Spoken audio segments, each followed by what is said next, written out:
not to be like made fun of or anything. I'm just really excited. I'm really happy to be back.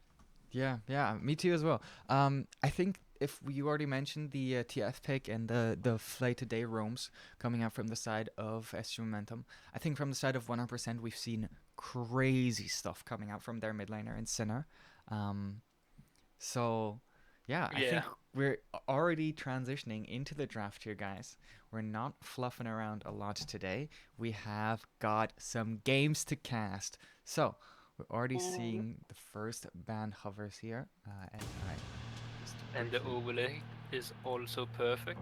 Yes, sir. Everything running smooth so far. Already Tom Kench band, the respect band up against Ruzu, who makes that champion look so unbelievably broken. And I they mean, answer with this another respect ban into the pike. this champion is also just obnoxious. Yeah. Like if you put a Tahm Kench in a game, you're gonna lose whatever lane that Tahm Kench goes. Yeah. I don't think he got any good or any bad matchups going for that champion. And we see the Very Kale. expected bans so far. Viego's Mm. still left open. Cold Insanity, um, looking pretty good on that and receiving that more than any other jungler so far. Which has been very interesting, an interesting trend because people tend to like respect the laners a lot more and try to ban out whatever they're playing. Also, Thresh still up and available here for the side of Mm. SG Momentum, and one of them is gonna be left open, maybe even both, depending on what comes in. And then we see the Ezreal ban. I think that's a very good ban against Travier. A Graves ban, interesting. Do you think that Graves is like sort of coming back into the meta at the moment? I mean, I think that both yes. Actually, I don't think so. I think he's It been would played as a more. mid laner or as a solo Yeah, laner. it would more be as a solo laner that Mm. he would come back if we would see him. But I think it's something that teams are currently trying to experiment with. I don't think they're fully confident in the pick yet, Mm. but I think they're like experimenting a bit with it. We see the Thresh being open, the Aphelios is being open, even though he just received a small nerf. Yeah. But I don't think it will quite knock him out No, I as don't one think of so. the best ADCs at the moment. Especially in that Thresh combination. So Thresh, Viego, Aphelios, Yeah. Ziggs, those are the remaining picks. And yes, I love that I mentioned the Ziggs just in time before they pick Hmm. it. Uh, very, And very strong Lucian champion. Lucian Insta. finally being available, and Flay today not going for one of those more brawly. Lucian Nami Yeah. Insta pick. Two champions that got buffed the patch before this week, so like Hmm. two and a half weeks ago. I mean, Yeah. they also just work so good, like as a pair, because Nami got the buffs and like with the new Lucian passive, you gain some stuff when you get buffed, Yeah. and Nami gives you extra on top of that as well Yeah. with her E. Even if you hit your Lucian with your ultimate, you still speed him up. I don't know, many people don't probably know this, but every single ability of Nami actually speeds allies up. So if you hit someone with the But Q, if you also hit someone, Q. also the Q, also the R, every single ability, if you like target it on an ally, they will be sped up. So I don't know, your Nami's level 1, or when you're coming out of base, and you used your abilities to try to speed your allies up, also Q them. Hmm. It's That's pretty actually an scary. interesting fun fact. I Yeah. didn't know that. I So, mean, the Jarvan 6 combo, an iconic like yeah. combo. And I If love that it, they're pairing the Bard with it. Me Beater, obviously being hmm, named after the Bard. I'm so excited to see him perform because he's looked so good on some of the other aggressive support picks. So I'm just excited to see like if he has the mechanics on the Bard as well. And I think that the Ziggs is a great pairing together of these two. yeah, I think so as well. 6 can stay very safe, but it is a bit dangerous though into Yeah, Lucian Nami it is. because they're like a high kill pressure lane. Very true. Um, But maybe the Jarvan can sort of work around that. They're gonna pair that, or they're gonna match that with the Volibear, who I think can outduel the Jarvan in a lot of situations and has a very similar pace, but is a little bit faster and can sort of maybe try to counter gang and find answers to what the Jarvan is really trying to do. hmm, yeah. I mean, I actually don't like the Volibear pick that much. I think that the Volibear's not good at all at the moment. I think he's okay to play, and I think that he can. Um, you know, he still has a lot of clear speed, and he still is very aggressive, a very aggressive jungler, and that's sort of the kind of composition that we see coming out from SG Momentum today. We haven't seen either Hmm. of the solo lanes unless this Volibear is going top lane. Just a possibility, right? Oh, this might be a Camille first pick here on Well, R4 with the Jax ban. But the true, Malphite is very open, but true. I mean, if they do up into... Oh wait, I'm talking about the Jax counters right now when I say Malphite. That's not the Camille counter. Well, But Camille I is mean, still open, and hmm, the I think they will problem, Camille here and yeah. you go ahead. No, I My think that bad. what you're saying makes a lot of sense because of the way that they've sort of drafted so far with the Hmm, like aggressive sort of style, and you yeah. are on the money with that Camille. Um, And I think OH will counter with, I was gonna say Shen, but maybe we'll see the Na. I mean, the I'm not Gnar doesn't sure. really win the lane too hard, but has some sort of other avenues, right? Hmm, Definitely yeah. can stay very safe against the Camille. Has the ability to get away, Oh, and TF. We yes, do dude, see this the TF. draft is so juicy. I This mean, the draft thing is so about, juicy. I think OH maybe like a bit of 80 damage if you don't get your Na hit at Yeah, all. So I think they really need to play towards this Na, yeah. try and stump this Camille. Which is Uh, difficult, right? It's not necessarily a lane that you try to yeah. punish a lot within the Camille. So what you're saying, I can definitely see where you're coming from here. A lot of physical damage missing, and then we see the Silas Hmm. answer into the TF. What do you think about this? I mean, you have the 6 ulti, you have the TF ulti, the Bard ulti, so you have a lot of great ultis. Even the Na ulti as well, since you are like, if you get like a flank off or something. Dude, Nar And the Jarvan is Jarvan ulti, yeah, nasty. you just have a really, I think Silas is really good here. Yeah. Um, so I really love the Silas pick actually. And it's just iconic TF counter since you can just take his ulti and follow. Yeah. But you can also play around the TF ulti if you want to do like a top dive. You just drop one wave and then go away so Silas can't steal your ulti. I'm pretty sure we saw EDG do that. Or Yeah, we maybe it did. was... We Yeah. did. You, wow, yeah, that's very true. They had a very interesting way of like sort of trying to counter that. Hmm. I think that doesn't really happen too often is when the Silas takes the TFR, that the jungles then try to pay more attention towards the mid lane, right? Because Yeah. if you do take the TFR, you are more vulnerable to ganks, and if the TF doesn't actually roam in the time frame that you do have his ultimate available, if the Silas doesn't roam in the time frame that you do have the TF ult available, as I'm getting a Hmm. little bit confused with the names here, but if you don't do that, then having the TF ult makes you sort of vulnerable. Silas not being the easiest champion to gank, but Jarvan having a lot of pressure and great setup coming out from the Twisted Fate himself with that gold card, so you can really like reliably land your CC. Yeah. I honestly think that that this Camille is gonna get really she's gonna get focused a lot from OH. I Mm-hmm. mean, you have the Bard can roam like, Yeah. and then just the TF ultis top lane and the Jarvan ganks Also, I within the think early that game. Bard can really shut Camille down in like a very interesting way that we don't necessarily see. Yeah. And I mean, every um, time Camille E's, Bard can just Q her yeah, because he already know where she's gonna go yeah. on the first part of her E. And the ultimates definitely also favor Bard in this situation. Like, Yeah. yeah, you can dodge it, but if you just wait with the R until the Camille has to eventually R, then you can really like outplay that Camille. So I love what you're Hmm. saying about like maybe seeing some roams. We've seen Me Beater absolutely play fantastically, but the number one roaming support that we have in the SLE has to be Flay today. Now he is on the Nami, Yeah. which is sort of unusual, but they feel very confident about this lane. And we've like sort of characterized it a little bit and how aggressive it can be. Do you expect to see a lot of attention from the side of SG Momentum now paid down towards that bot side? Yeah, I definitely see that the SG Momentum will just say, Rusu, you're on your own here. You'll Mm. probably play 1v4, but we will play 4v1 in the bot lane, so. Yeah. And I think that will probably work out best in the best favor of SG Momentum, because Illusion is like, I'm pretty sure he's still just an early game, mid game, Yeah. and not really a late game.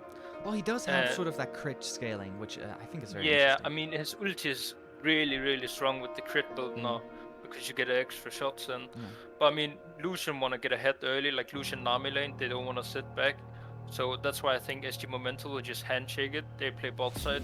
100% will play top side. And then Camille will always just scale up. Like, in 25 minutes, you'll have 2 items, she will outscale Gnar. Yeah. She can win side lane anyway. Unless the Gnar is, like, obviously really fat. Then Or the probably Gnar not. has like really fancy mechanics, right? You can Yeah, shut a yeah. Camille down if you like mechanically like sort of outplay it. But yeah, Yeah, true. there's obviously room for outplayed potentials. But I mean, I would say it's easier for Camille to shut down the Gnar than it is for Gnar to outplay it. So I think that that will probably be the game plan. Bart will probably just leave the 6 alone, say, you farm as well as you can. Which I'll Ziggs go pay is Camille. very good at, right? Just like with the range Yeah. he has, with the reliable wave clear, he has a getaway. So like, if you had to leave an 80 carry or a bot laner alone, Ziggs is definitely in the upper echelon of like, Yeah, weak side. and we're 80 talking carries. like 6, Ezreal, and yeah, I think that's it. Maybe Zaya. Yeah, but the thing is, you don't really have that good range like an Ezreal or 6. You have your Q obviously, which you can like QE combo, which you can farm with, but it's just not as reliable as like a 6Q Ezreal Q. It's just Zaya has like very, very insane ability to stay alive when she does get that, right? Yeah. I mean, you could probably also leave a Sivir alone. Oh, true. Just very because true. she just one-shots the wave.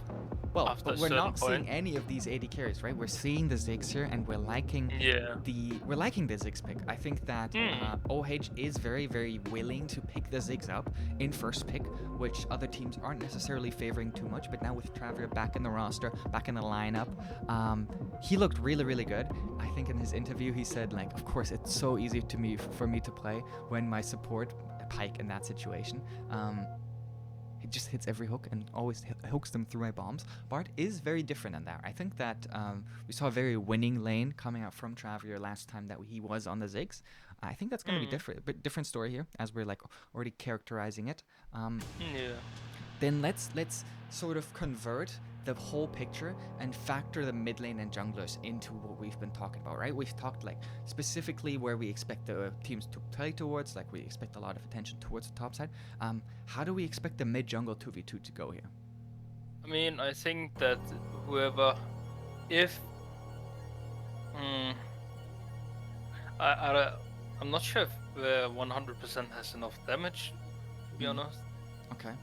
Like it is like Silas has heal, Volibear has the shield and the healing from W as well, and is generally just really tanky. And like I think if Silas E's onto someone or Volibear Q's someone and the E follows up from Silas, I think that's just pretty much one shot. Well, I started talking about the 2v2s, which I think you're definitely right. They are lacking damage. I mean, Jarvan can do a lot of early game damage, especially with the passive. And TF also has at least a little bit of damage. He's not totally, it doesn't have no damage at all.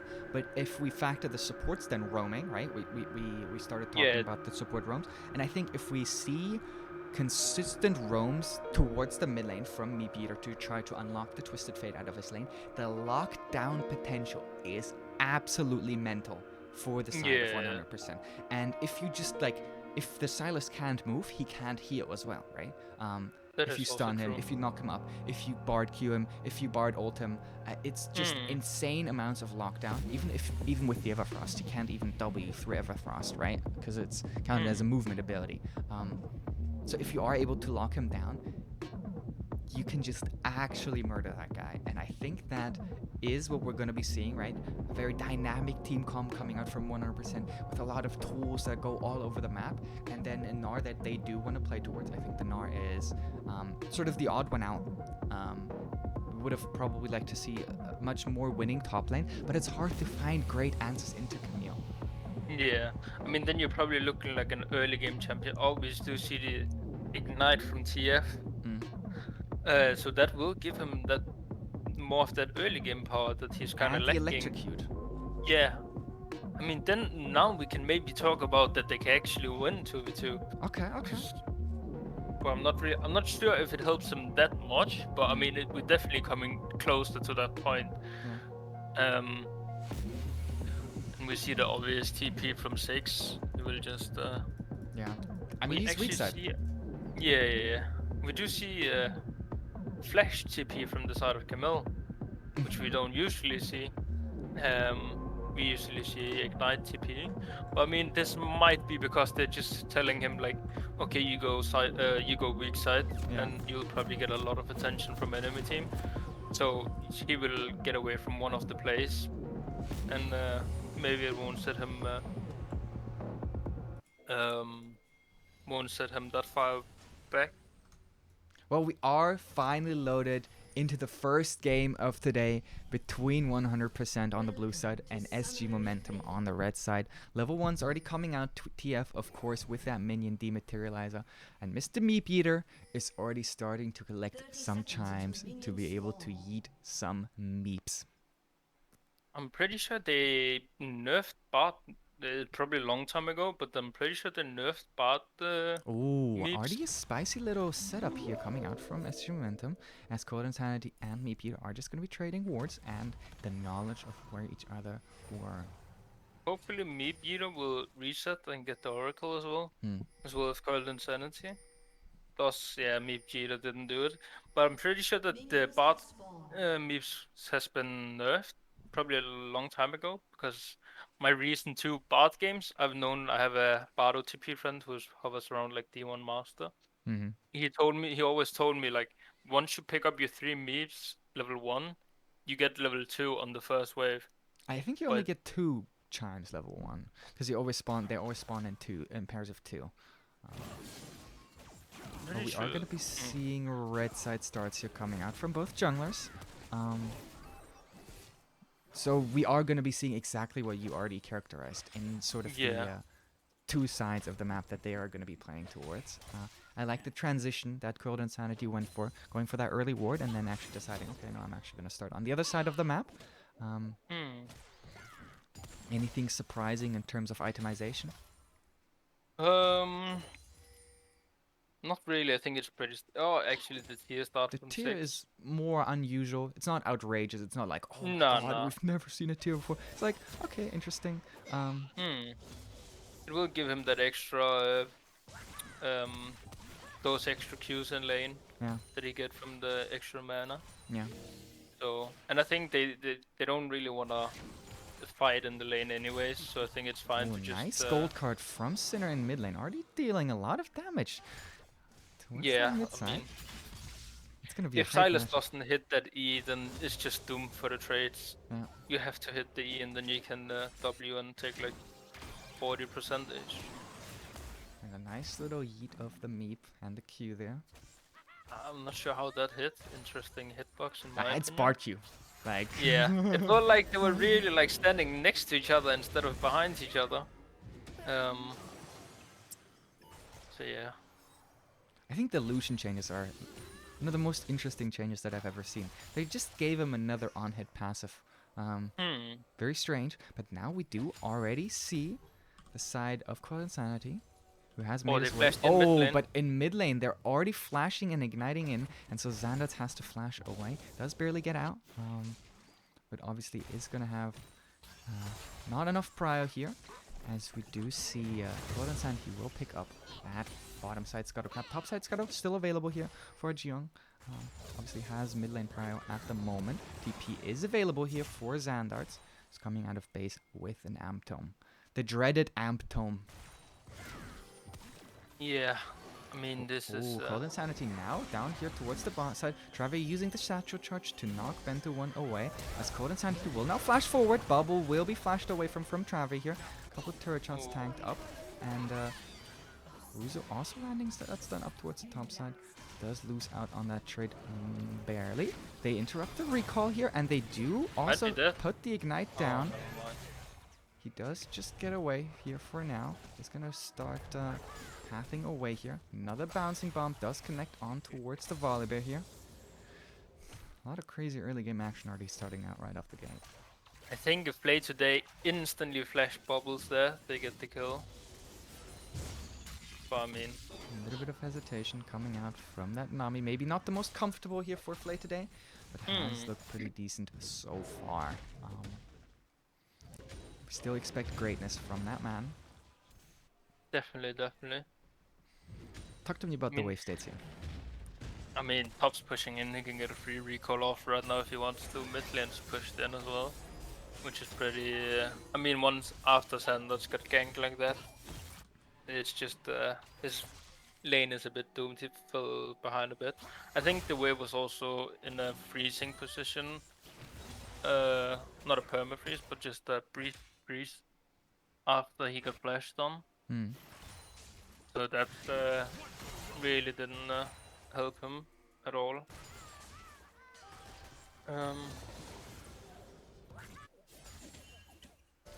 Yeah.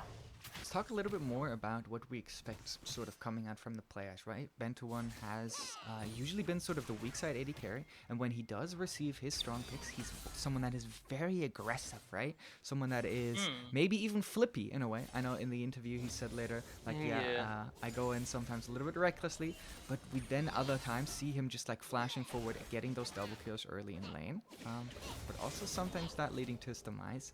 So very aggressive AD carry. I think that pairs nicely with Illusion, as Meteor already has made his way towards the mid lane. Yeah, I think that Bento can really do some crazy things sometimes in terms of flipping a fight when he doesn't really need to. But I mean, sometimes it works out, sometimes it doesn't. Ooh, aggressive trade here from Nishiko onto Ruzu. Ruzu very low mana. Won't be followed up as the wave is in a nice position here. And they are starting up the dragon. So some slight advantages here from the side of 100%. I mean, they didn't quite play towards what we thought they would do. Yeah. We thought that this Jarvan would invest way more time in the top lane. And has invested it towards the mid lane instead. Nice trade here onto Mental. I think it's probably... They probably want to like unlock the TF first and then invest time into the top lane. That could be like a thought process that they have. Ooh, well, Cold and Sand, he has made his way over the wall, but TF and Jarvan are close by. Bento1 finds the first blood here, but Code Insanity has aggressed onto Sinner. TP coming out, nice flag and drag onto Bento1, but he does stay alive for the moment. Young now flashing out, Xandarts jumping in with the Jarvan R, and another kill here going down. Late TP here from Nishiko, but does almost have the Mega Nard. Code Insanity dropping lower and lower, does fall eventually with a double kill for the Jarvan, double Mega Nard into the wall, but Nishiko does fall in return. Now we do see Jarvan caught out on the backside as Xandarts finds the kill, and Flay today will escort them into the turret here. A crazy early game brawl down towards the bot side, and SG Momentum comes out the victor, big time. Yeah, I mean, this was a 5-for-2 in favor of SG Momentum. I mean, there was a bit of a late TP from Na. Feel like that Bento could have flashed that early Jarvan EQ instead of taking that much damage. Maybe flash towards the bushes. And then he wouldn't have been that chunk, and then they could have probably gotten a better fight. Not that it wasn't good, of course, it's still a 5-for-2, but maybe it would have been a 5-for-1 instead.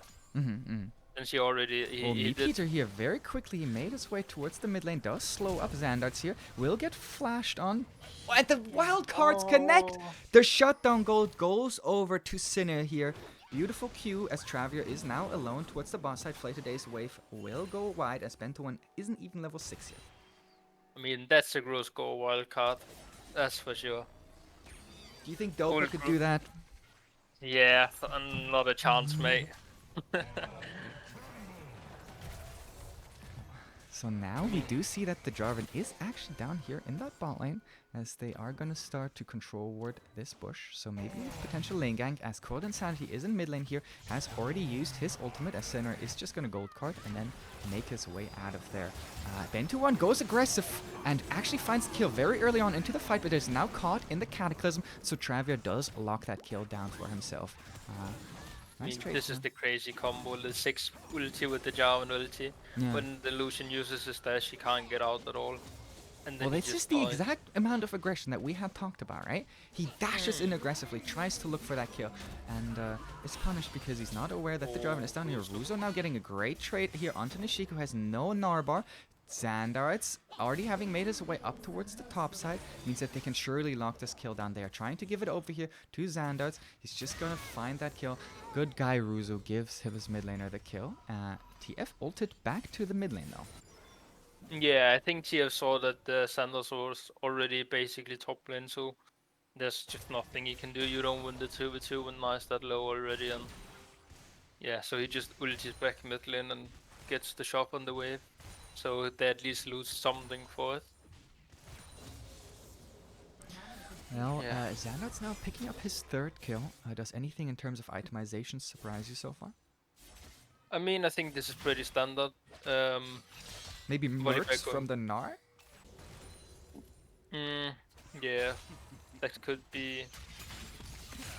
I mean, maybe he's thinking like Camille and Camille ulti. He needs to like survive. Not Ooh, really. Coil Insanity coming into mid lane quickly. He has the flash up, and so will just utilize that onto Sinner, who surely falls down to Xandarts here.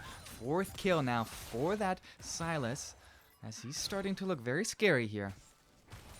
One thing is, where is the Dark Shield from Sanders? Like, you, he should have gotten it, in my opinion. Well, But I he mean, maybe has he just had some perfect gold and then got the lost potentially chapter. that might be the case, yeah. Well, we Yeah. do now see that there's already a little bit of a CS advantage here for Ben to 1 down towards the bot side, finding himself 20 CS ahead. The Nami actually being the big benefactor in terms of KDA here so far. A lot of gold funneled into her, which certainly makes her more available in terms of spellcast, can certainly buff up the Lucian more. Obviously, you would like to see that gold towards the Lucian, as yeah, slight gold advantage here for the side of SGM Momentum, about 1,500 gold ahead, but they did just secure themselves that Rift Herald, while 100% is looking for the Dragon instead. Aggressive E here coming out from Xandarts, will get gold carded. Yeah, I mean, I think this is just a bit of a poke, but Sanders is actually, or if the TF went on Sanders there, they maybe Potentially. could. Actually, Yeah. we do see it action down here towards the bot side river. Sinner will get away from the Volibear just barely, but they don't quite find the engage. As I say that, Jiyoung goes forward very aggressively, has the Cataclysm to lock Ben2-1 towards the Ziggs bombs once again. Ben2-1 falls as the first member of the fight here. Nice Bard ulti to cut Xandarts off, and Flay today will fall as the second casualty. Silas did steal that Ziggs ult and throws it on top there. Oh, it's a Meat 4-man eater. bubble. That looked really nice. Well, it may have looked nice, but it sadly led to nothing in the end. Now Yeah, they're trying to go it was for useless, but I mean, Did look you nice. can look good sometimes. Yeah. If you go down, you at least go down in style. And Jiyoung trying to secure himself these Raptors. Sanders is not a fan of that. Smite isn't Yeah. available here, but won't I be mean, used. Ji Young will just, he just wants a bit of a taste. Test. Travier has the flash. Sky Splitter used on towards the turret as well. So Travier in a lot of danger here. Doesn't use the satchel charge. Uses the bombs instead. So nice little solo kill here from the aggression coming up from Cold Insanity. And Previ actually misused his W, I'm pretty sure. I think he used it to try and get away, but I think he placed it wrong. Nah, that's quite unfortunate. So he loses the flash and loses his life. So now they're trying to funnel Yeah. more gold into Ben2-1. He's certainly not been the benefactor of a lot of it. Rift Herald dropped here. Gold does go over at least 2 turret plates here. At least Nami didn't get the gold as well, since Very it is true. already split 2 ways between the Lucian and the Volibear. Indeed, indeed. Yuzu flashes onto Nishiko here because Xandarts is already up here and the Mega Gnar is down, so Mini Gnar is trying to flash away, but won't not matter as Ben2-1 once again in the Cataclysm, but Jiyoung this time around gets stunned up by his Bard. Very aggressive moves here as Meatpeter is trying to make his way over the side of the wall here. Sinner now as the last member to actually join the fight, and they do land a nice Bard Q here. Ben Jiyoung trying to go forward aggressively. I mean, this Jarvan is really playing well this at the moment. Yeah, he's trying to Great. really make it happen. Yeah, he really is. And I mean, me Peter is also doing fantastic. Like, The ult there looked a little bit funny coming out from the. I mean, I actually think it's good because Lucian. I mean, I'm not sure if it was intended, but the Lucian just started his ulti, Yeah. so he wasted that Ooh, duration. the tower is now in range of the Satchel Charge, so the first turret actually goes over to the Ziggs, and that is what we want to see coming out from Ziggs, right? Yeah, I mean, and now I hope they will put TF in the side lane and 6 in the mid lane to get that mid turret as well, Hmm. since it is pretty low. Probably needs like 4 autos with the passive auto and then a W satchel charge. So hopefully we'll see that happening as we do see TF moving to the bot lane, so that will happen. Wow. You're basically reading these teams like a book, and it is an absolute enjoyable. Um, they're trying to Yeah. shove this turret in, right? They're trying to at least trade that gold back, but TF does manage to find his way into the bot lane just in time to pick that wave up. Meatbeater just giving support for the moment, obviously very quick around the map, but does have to deal with the fact that it is an Inferno Rift. We don't often talk about these kinds of like different rifts, right? But Inferno Rift is not that great for Bard because it does deny some of the journey possibilities. Yeah, I mean that's especially at the buff areas Hmm. where the rift get changed. Oh, the Nami bubble, wave rather, is dodged nicely as Travier is trying to make his way out with the Satchel Charge. Doesn't have the flash available. Code Insanity certainly does. Here comes the Cataclysm. Travier is saved here by his Bard as they trade 1-for-1 for the moment. Meganar almost achieved here. Sinner also coming in a huge Meganar. Not quite into the wall though, but the W is massive. And they're picking up kill after kill. Already trading 3 in favor. 4th falls as well. Ben2-1 trying to make his way out, but he doesn't quite do it. So he will fall in the end. 5-for-1 trade here coming out for the side of 100%. I mean, this is what we talked about in the pre-game. Like, and now 100% is the full roster. Like, now they really can show what they're made of, and they're definitely showing up to the what we were Everything expecting. clicked there. The Bard ulti Yeah. was unbelievably good. Like, it saved him so hard. It was crazy how they're just playing together. And the Mega Gnar, or the Gnar rather, TPing with the perfect Gnar bar, and then finding that insane 3-man Gnar backwards with the insane W follow-up and everything coming in, the AoE damage layered, and it was crazy. I'm pretty sure that it wasn't actually me Beater's ulti that landed on the 6. I'm pretty sure it was Sanders. Xandards, oh my goodness. Yeah. I'm like 90% sure it was Sanders that actually. I think there were definitely 2 Bard ultis because the Volibear was stunned up for way longer than I expected. I think that Meatbeater did land the first ult, and then Xandards tried to throw the second ult afterwards. I'm not quite certain, but it was absolutely mental, as you're saying here. So a misplay here from Xandards, who has been the benefactor of a lot of this early game gold, as there will be trades up towards the top side. Actually, Jiyoung has the pressure of Nishiko, who finds an advantage in that top lane 1v1, and here comes the TF ult. This free roam possibility. Ziggs also having made his way up here, and they're going for this dive as well onto Ruzu, who does not get hit by the boulder here, but this 5-man squad of 100% is still looking aggressive.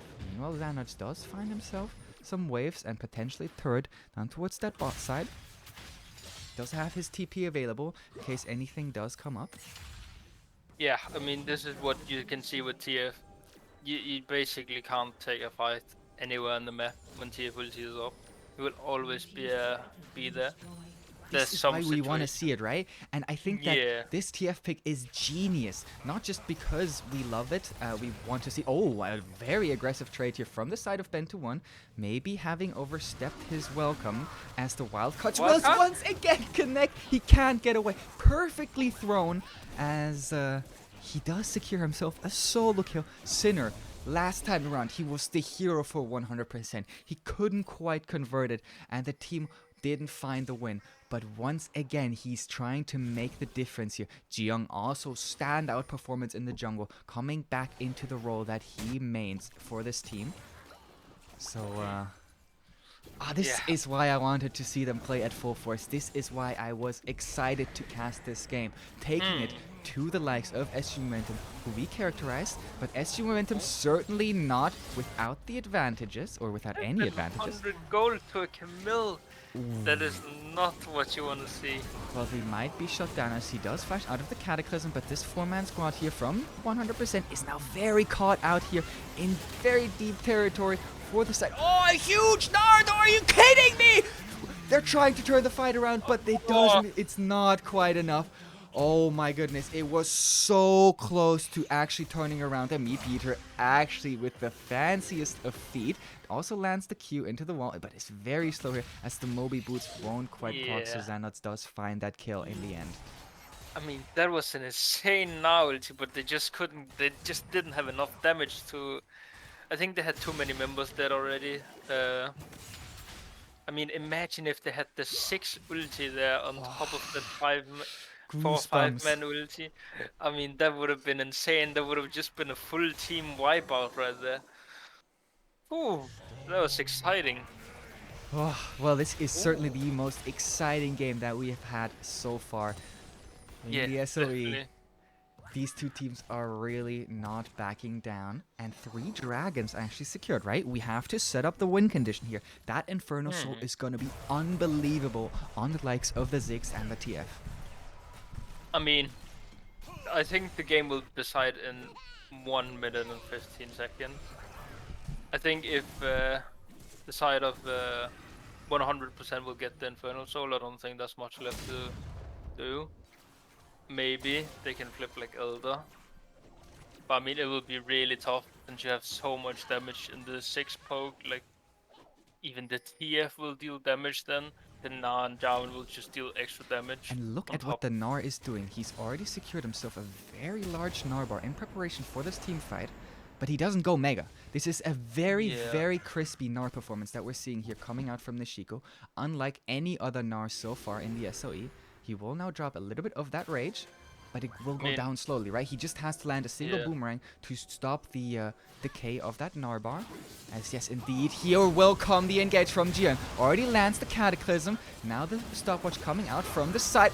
Oh, a huge counter Gnar from Xanax. This is why we like the TF pick. But the fight is just going all over the place. Ben21 finds the first kill onto Jiyoung here, as they're just trying to get away here from the side of 100%. And this time around, Xandart is landing the clutch Mega Gnar, and the side of 100% didn't can't even answer. die.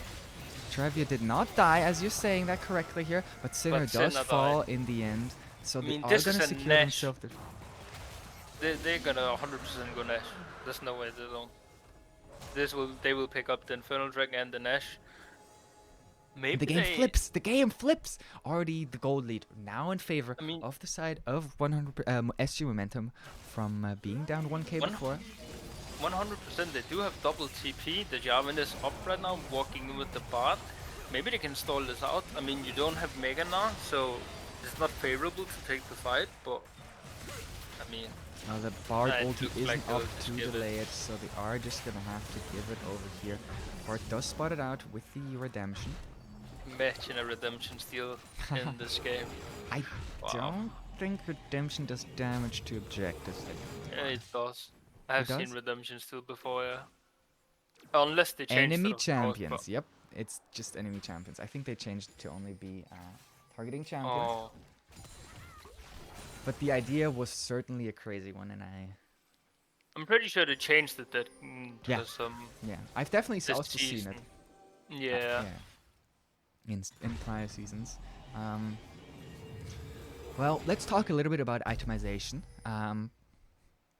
I think the Bard build is an interesting one, going for that Locket and then the Redemption that we already mentioned. Yeah. And the Ziggs building the Forbidden item.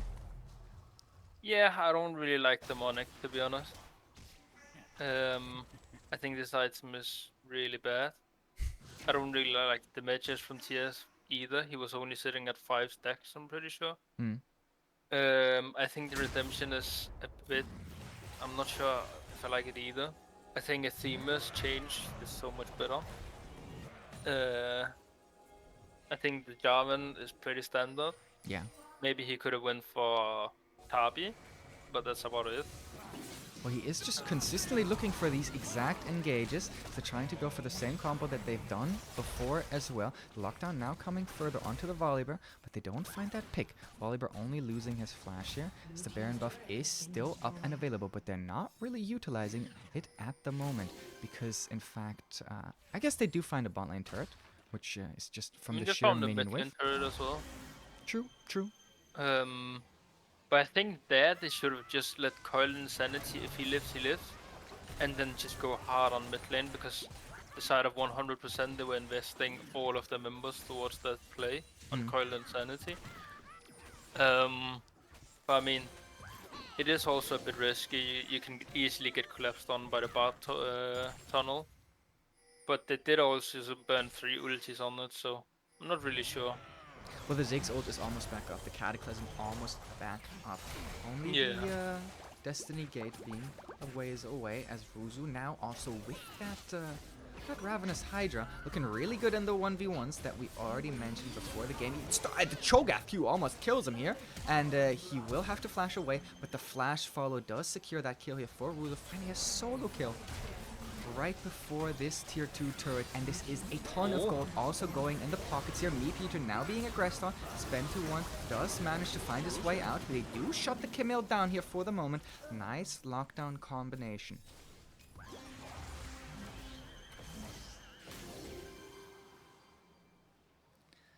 Well, I mean, that's Camille, like the Cho'Gath ult is just coming out from left and right, and then she just got blown up. I mean, they really got a lot of Meatpeter is in a bit of a precarious situation, but does use this is the bad. magical journey. Now Xandarts is actually taking it, and this feels like an over-aggression here from the man, as he does utilize his Zarni's Hourglass. Will also get the W, lands the abscond, abduct calm, but Ziggs picks up the kill to secure his Bard's life. I mean, at least Sanders got TP for the upcoming dragon, Yeah. so it's not that much that you lose. Obviously a TP, but I mean, and the shutdown, of course, you give the shutdown away. So it's also not... once again pick up the Gnar ulti, right? That cooldown should be back available for him. I mean, you have the 6 ulti, he can pick up the Oh, Jarvan ulti. and Nishiko goes mega in the top lane. This is actually a very important thing. Oh, that's really bad.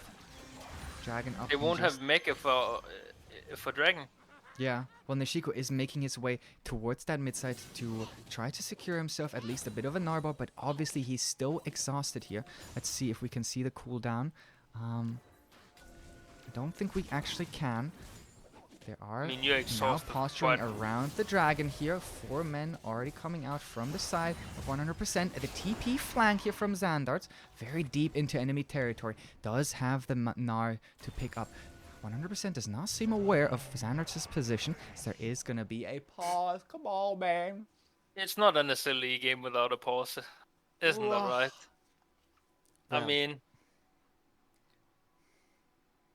Gnar is did they say now anything finally... in chat? I have not seen anything. Apparently, the Bento one is lagging at the moment. They do seem ready to get back into it. We will obviously have the classic spectator bug. Oh yeah, we have the spectator bug as well now. Yeah. Right before this insane team fight, right? Xandarts' position is magnificent here. What an insane TP. Placing that ward down, even though he did go down, might actually secure the entire team fight. So we called it, we questioned him on it, but that might actually lead to the victory. The game does get unpaused here.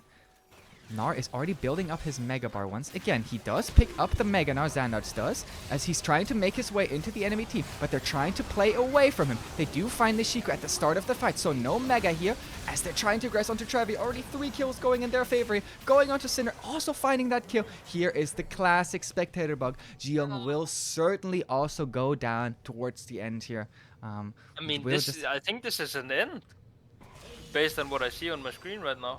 They have the mid.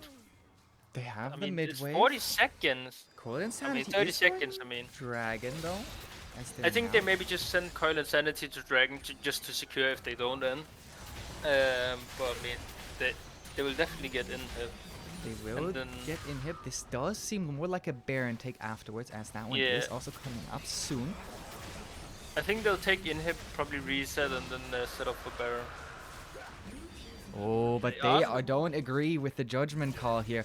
Meganon obviously being a ton away. They also secure the dragon, so they have a bit more damage. Turret number 2 being aggressed on now. The Bard ulti doesn't actually protect the turret. Xanart's dropping extremely low. He has the Zhonya's available, but they're trying to focus the Nexus here. Stuns are coming out. The knockup also landing onto Ben 2-1, but they secure it just about. Blinking HP bars, but they do find game number 1 here. What an insane start to this series. I'm so hyped. Yeah, I mean, this is an amazing game. This game went back and forth like crazy. Like, first SGM had the lead, then OH took them on and said, hey, this is our lead now. And then SG Momentum took it after an amazing dragon fight. And then I think it was a 3-man now ulti from the side of Sanders. Maybe 4, maybe, yeah, something insane. Yeah, something like that, 3-4 man. And then, like, oh my god, that fight was just juicy.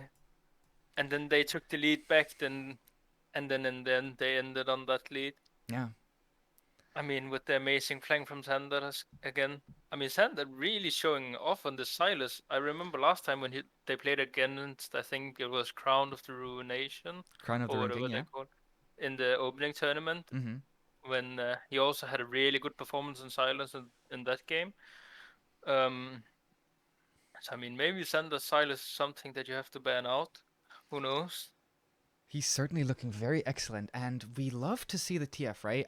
We thought it was very smart, especially also as a denial, right? TF Camille, extremely dangerous. We know that Xandarts is willing to play that champion. Yeah. This time around, we will have the 2 teams changing sides. I have been a bit of a new caster since it has been like 5 days ago, so I'll quickly go grab some water. Yeah. My mouth is dry. So I'll be back in 30 seconds. All right, you do you, man. I may do similar things in just a moment or two, because my throat is also starting to hurt after I just had to scream and shout for that game. That was so nuts. Yeah, we are just moments away from the second draft here.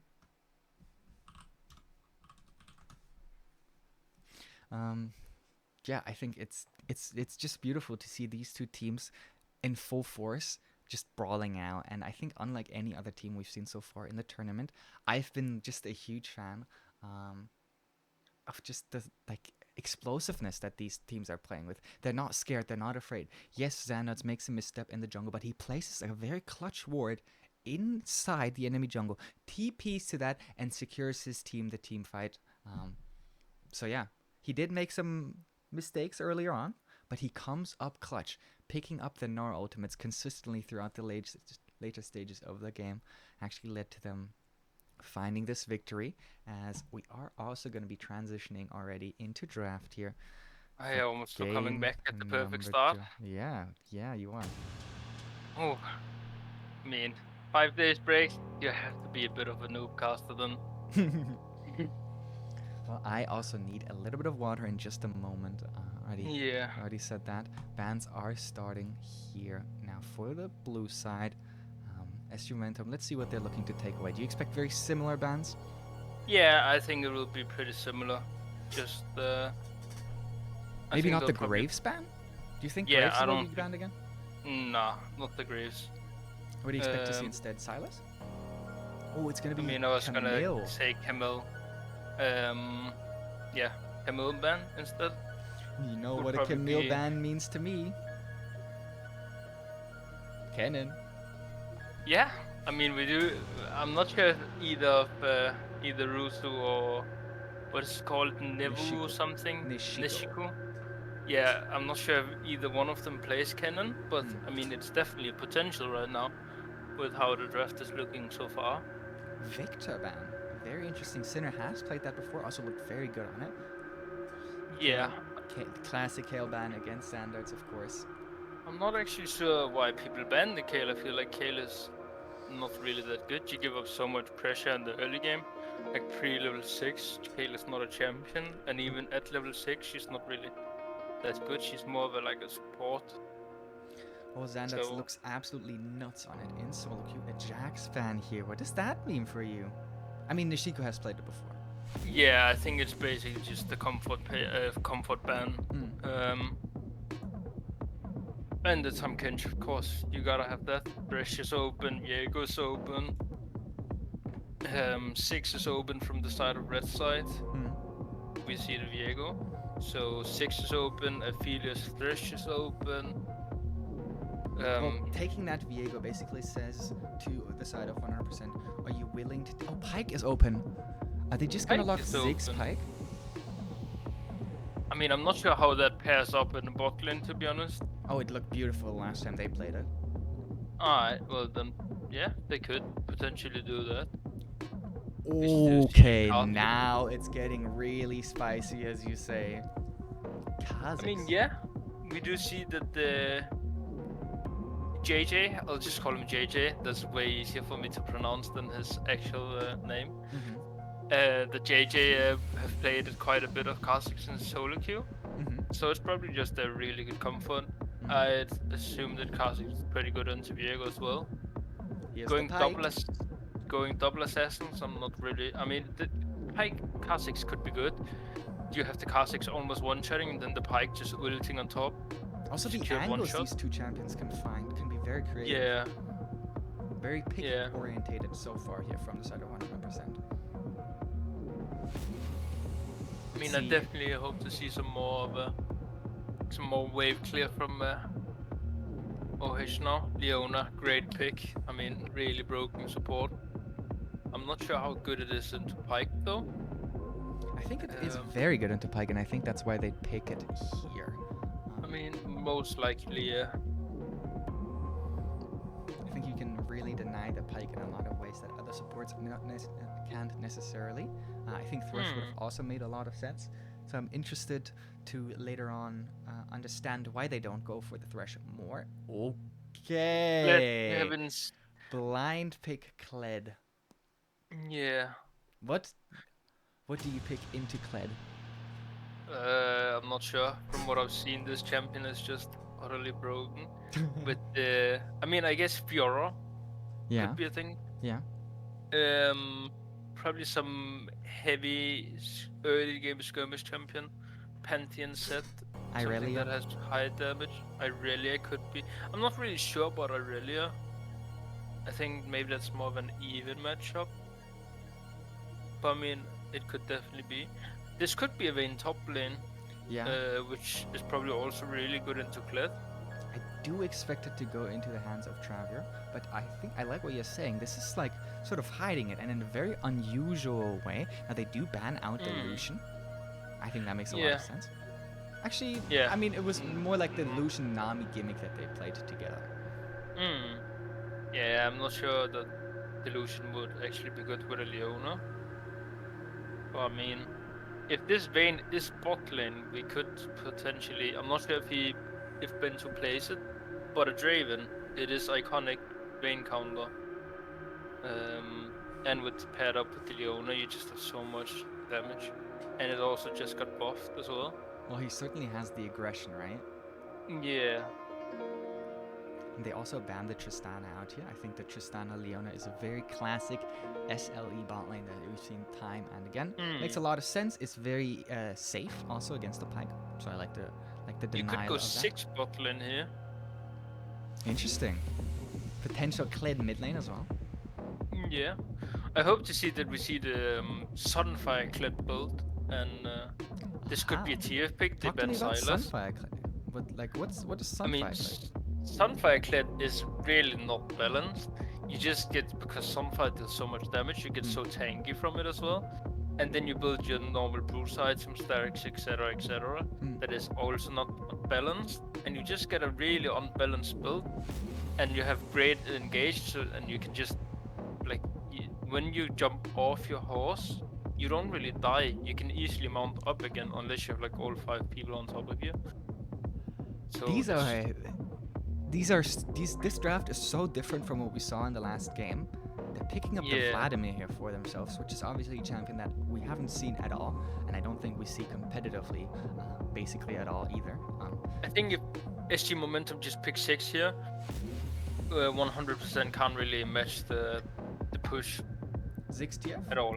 Whoa! The Kassadin was left open, and Xandarts does choose to go for it here. Obviously, a bit of showmaker here. who did pick that Kassadin also in the LCK finals. So it's not just a troll pick. This is actually a valid champion in some ways. In other ways, Yeah. not so much. Usually you just don't want to pick Kassadin on blue side, since there's always the potential of counter pick on red side. But I mean, it could work out here with you Samira. Samira. Well, Vayne is actually very good into Samira, to be honest. So I'm curious if this is about the specific 2v2 that they have here. They don't have a ton of knockups, basically only coming out from the Kled ult. I think Kled Q maybe also counts at it with the pullback. True. I'm not 100% sure, but I could imagine. I think Shen is pretty good at. I think Shen is not very that good neutralizing. I think it's very neutral, but Kled favors. Yeah. Like he will get the push, etc. Yeah. But I don't think there will be much killing in the lane. The most spicy thing that I'm looking at is the Kha'Zix. Like, how do you play Kha'Zix into Leona, Kled, Samira? I think you can definitely play it into Samira. I think that one is not that hard. I think it's also good into Kassadin specifically. I think Kha'Zix can really punish the Kassadin. And I think this is just 4 extreme comfort champions. Obviously, Nishiko did get really banned out here in draft, receiving a lot of attention. Yeah, and we see no TF. I think I would have at least liked to see a TF, but obviously not the greatest amount of comfort. Do you think that the tools that 100% have drafted for themselves may put them in a winning scenario here? Like, how do you see them actually winning the game? Scale, and then let your Vayne and Vladimir carry. Okay. Honestly, I think that's like your win con. But I think if SG Momentum pick like TF instead of Kassadin, I think they have such a better draft. You have like, you can see Vayne, you can see Pyke, and you can see Kha'Zix. Like, TF has so much value here. And plus, like, Vladimir, you can't really catch him out, he will always have W, but I mean, you can easily catch Shen on the side lane, I think, with the Kled. Actually, not the heal. Wait, does the stun still go off in W? It does, right? Yes, it should. Yeah, then you can still catch him out as well. I mean, it's a bit harder with Vladimir, but I just think TF would be so much better than Kassadin. Wait, the stun? Like, do you mean if you gold card a Vladimir and he pulls? No, Shen. If he Ws. If Shen W. I'm pretty sure that the damage just doesn't go off, right? I think it doesn't. I think it doesn't go through. But obviously that's not the matchup that we are going to have here. I think the Kassadin is a specific counterpick to the Vladimir. Obviously a huge comfort also coming out for Xandarts. Yeah. I mean, over again, love to see STF instead. You have like, I mean, yeah I think the Kassadin is interesting to see. Mid lane is very scale. I mean, not really scale, but scale into like level 6, level 11. Yeah. The usual breakpoint for Vladimir is that level 9 mark, as you probably know, right? When he does get full points in his queue. So that's when he sort of like unlocks himself. And some of the playmaking potential. I know that some other players like Luchesco, who I've talked to before, he really likes the Vladimir, like one of his favorite mid laners. And he says that he can actually look for solo kills on that pick. I don't think that it's very good into Kassadin though. Like, I think that he will struggle a lot.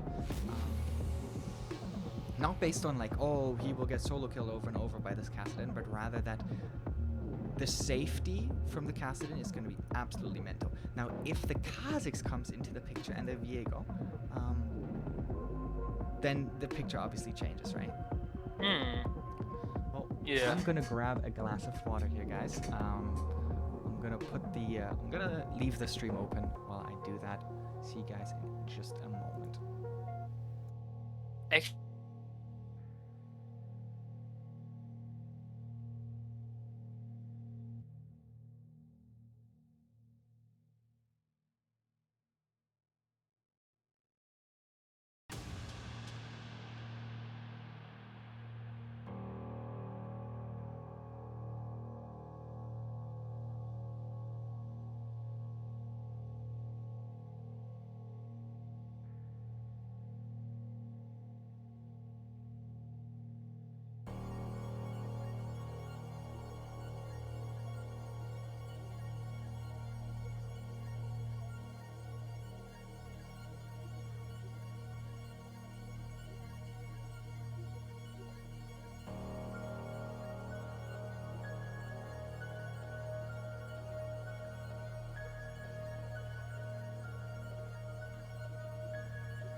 back there. Yep, we are back. Apparently, I didn't actually turn my camera off correctly, which sucks to suck, I guess. Yeah, we could see you leave in the stream, but I mean, not the biggest problem. Not very incriminating, I do believe. But what is incriminating is what we see in terms of draft, right? SG Mm. Momentum getting some huge win conditions, and we struggle to see how 100% will actually find that. Obviously, the Kha'Zix is the big X factor, I think. Yeah. We have to say, like, we're not sure what to expect from him yet. We haven't seen him play it. Obviously, he does play it a lot in solo queue, so there is comfort. Mm. But he It doesn't definitely is. have a lot of kill pressure in mid lane and top lane from his two laners, right? Yeah, not at all. I mean, I think Vladimir maybe can. Like, if he just spaces the Kassadin pre-level 6, then maybe he can like get a lot of poke off to the point where he can maybe look for a solo kill. Because even at like level 5, when you have 3 points in double in Q, and if you like E flash Q ignite, if he does run ignite, I assume he runs TP actually. But I mean, like this Q will still do like 150 damage, and rank 3, and plus the E, and then maybe auto for electrocute, then you can easily do like 230 damage as burst. Mm. So I mean, it will be interesting to see. And obviously you have the Pike, he can perm around mid lane pre-level 6. So that will also be interesting. I'll hope to see Pike mid a lot. Yeah. I mean, we were really impressed by Meepita's roams last time around, like last game. Yeah, definitely. He did do a good job on that. I think both teams really shined in that last game, and it came down ultimately to some clutch moments in team fights that later on did favor SG Momentum, and so they were able to pick that win up.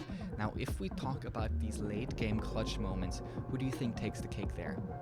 I mean, late game, I think if we're talking like 25 minutes plus, everyone is at like 2-3 items, maybe even 3 plus, then I think SG Momentum definitely has the better, like, they want to do the same, but I think 100% maybe can, like, the Vayne Vladimir would be too much for SG Momentum to handle, since it is really good late game. And then you also have to, like, the Shen Pill and the Pike execute, so I But think, Viego and Cass. yeah, I mean, I think Viego's gonna be a really strong factor. What I don't like seeing is that JJ actually went for Dark Harvest Kha'Zix. I think this is very troll. I think he should have went for the Conqueror and do more of like a Bruiser Kha'Zix. Since you do, like, you don't one shot like normal Dark Harvest, full lethality Kha'Zix, whatever. But I mean, you do so much damage. You take like easily 70% of an ADC's HP. You survive for so long. You have your you can either do the where you evolve your ulti, and then you evolve your W, and then you evolve your Q at last, just to like survive more, get around the fights more, and create some space for yourself. Or you can do the classics where you just do Q W max. Well, game number 2 of SU Momentum up against the side of 100% has kicked off here. SU Momentum finding themselves at a 1-0 lead here and setting up for a counter invade, as they are expecting some pressure from the side of 100% towards that bot lane. The score is looking 1-0 to SG Momentum, so they are up by 1. It is a bit hard to see on the stream overlay, but there is ongoing workings on fixes for that overlay. Oh yeah, actually, we could definitely actually talk about that in the meeting. Yeah, I'm pretty sure there's already ongoing thing. Yeah. Work on the overlay, but so Well, hopefully in a both week's junglers time. actually starting on their blue buffs, so SGM will path upwards. Do you expect to see a full clear coming out from the Kha'Zix? Yeah. I mean, probably like maybe like a 5 camp clear into Scotland to killing the last camp, or maybe he'll just do the full clear and then take the scuttle after, since he will know Viego is starting topside anyway. So he knows Viego won't be there. But I mean, so it also depends on how he clears, because there's like, you can do the optimized clear and then we do see play today messing up his combo, his auto Q auto on the ward, so he didn't quite get that ward, Ooh, which is a bit Nishiko unlucky. demounts Ruzo at level 1 already. Taking some favorable trades. Ooh, also lands the taunt here. This is looking scary here for Ruzo. Yeah, I mean, I don't think this matchup is actually supposed to go this way. Well, early on, Shen obviously does a ton of damage with the empowered auto attacks, right? Yeah, maybe it's just that Kled can't really match this level 1 or something like that, but I'm pretty sure the Kled should be winning. We did choose to go for Q level 1 instead of the W, so that does maybe lose him out some amount of damage in the early trades. But the advantage that they have gained in that top lane will certainly be welcome here, as Jiang is pathing up towards that lane. So if this bounces back, Kled could be in some danger. Because while the Sen may not have a lot of damage later on, he has a good amount of damage early game, as we just saw. And also, of course, the setup for the Kazakhs. Yeah, I mean, this Kazakhs with the Shenny will just do an insane amount of damages in these early stages. So, I mean, he's looking to kind of freeze this wave, which I don't think is the play. Jiang now actually walking through Insanity's jungle, as the scoreboard is a little bit messed up, I just realized. And They they will could look for a potentially dive look here, for I a think. dive here. Kled demounted already because of the minion damage. Shen does have taunt up, does have flash up, and no flash for Ruzo. Does have his ignite, and 50% of a Kled bar. Very scary now. I think they will call it off. They can't really quite get the wave on the turret as well. And he's close to that mount, so... A I great don't think defense it'll- here from Ruzo, actually managing to fend that off as the taunt does connect now. And he gets the remount, but now he's actually in danger because he's trying to go aggressively, and he does have the ignite ticking down on Nishiko, but he won't quite find the kill, and so Jiang finds the last auto attack to pick first blood up towards the top side. I mean, I guess JJ got rewarded for sitting in the bush for like 20 seconds. Ooh, Meatpeter actually lands a nice hook here onto Ben 2-1. Beautiful little play here coming out from the pike, as Travier is now looking more and more aggressive, favoring that actually up towards the top lane. They're still in that matchup. Nada, this time around, the hook will go wide, and so Meatpeter is the recipient of some of the Samira damage. Not on a ward here. Looking aggressive. We did see But Coil now Insanity. Coil Insanity is down here. Yeah, you're... Oh my god, but the sidesteps from Meatpeter. We talked about his fancy footwork last game. This time around, clean footwork once more. Coil Insanity did get JJ's entire bot side, so he is but not wasting. He obviously didn't. I think he should have known when he looked at Coil Insanity CS that he got 32 CS, so obviously my bot side isn't up.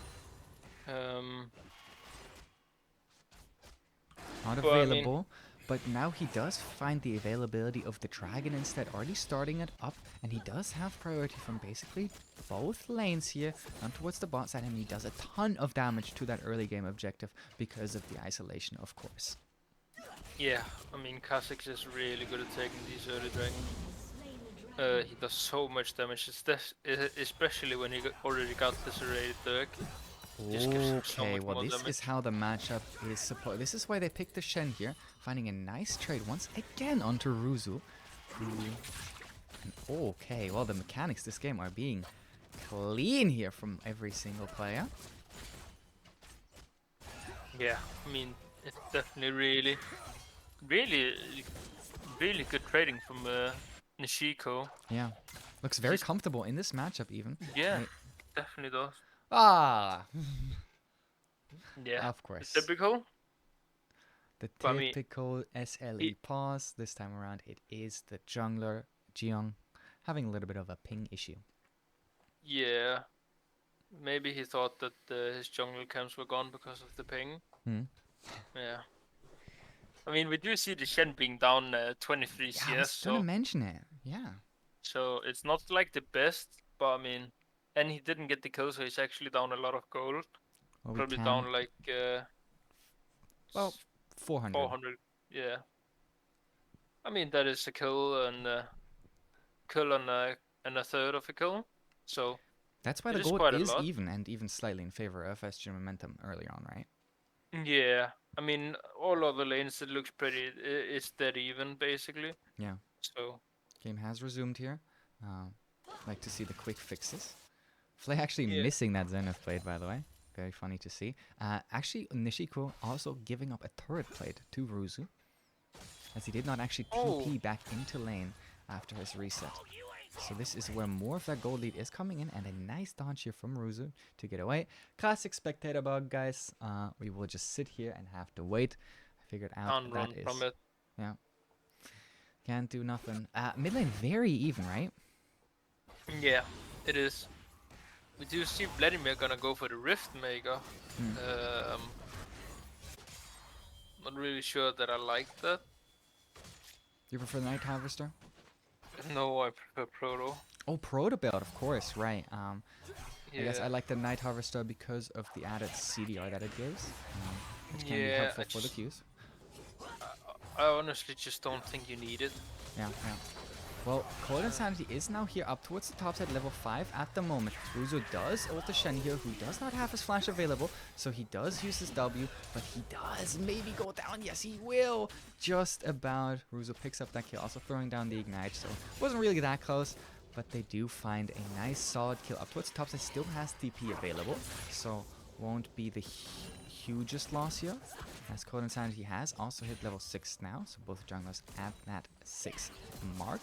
And even though the jungle was picked up, like, right, Cold Insanity picked up all of Jiyoung's bot side jungle, Jiyoung still slightly ahead in CS, at least for the moment, and is now actually looking to go aggressive here into the jungle, spots the wolf camp being taken, as, ooh, a lot of damage here onto Bento 1, down towards the bot side. Another hook landing, and also they trade the flash from Bento 1 for the ignite on me, PJ. I think this matchup is not going as well as Sanders probably thought when he initially picked the castle into it. Hmm. Vladimir is actually running Ignite. I just noticed that, to be Yeah. honest. And ignite and phase rush, right? Yeah, I mean, Phase Rush is pretty Makes sense. iconic, I Yeah. think. Ah, come on, man. Now it's been too lagging. So we got a bit of a lag from both sides. But I mean, I think that Vladimir's build path is pretty troll. I don't really see Riftmaker working, to be honest. I'm pretty sure the Proto is just better. Okay. I mean, Could it be matchup specific?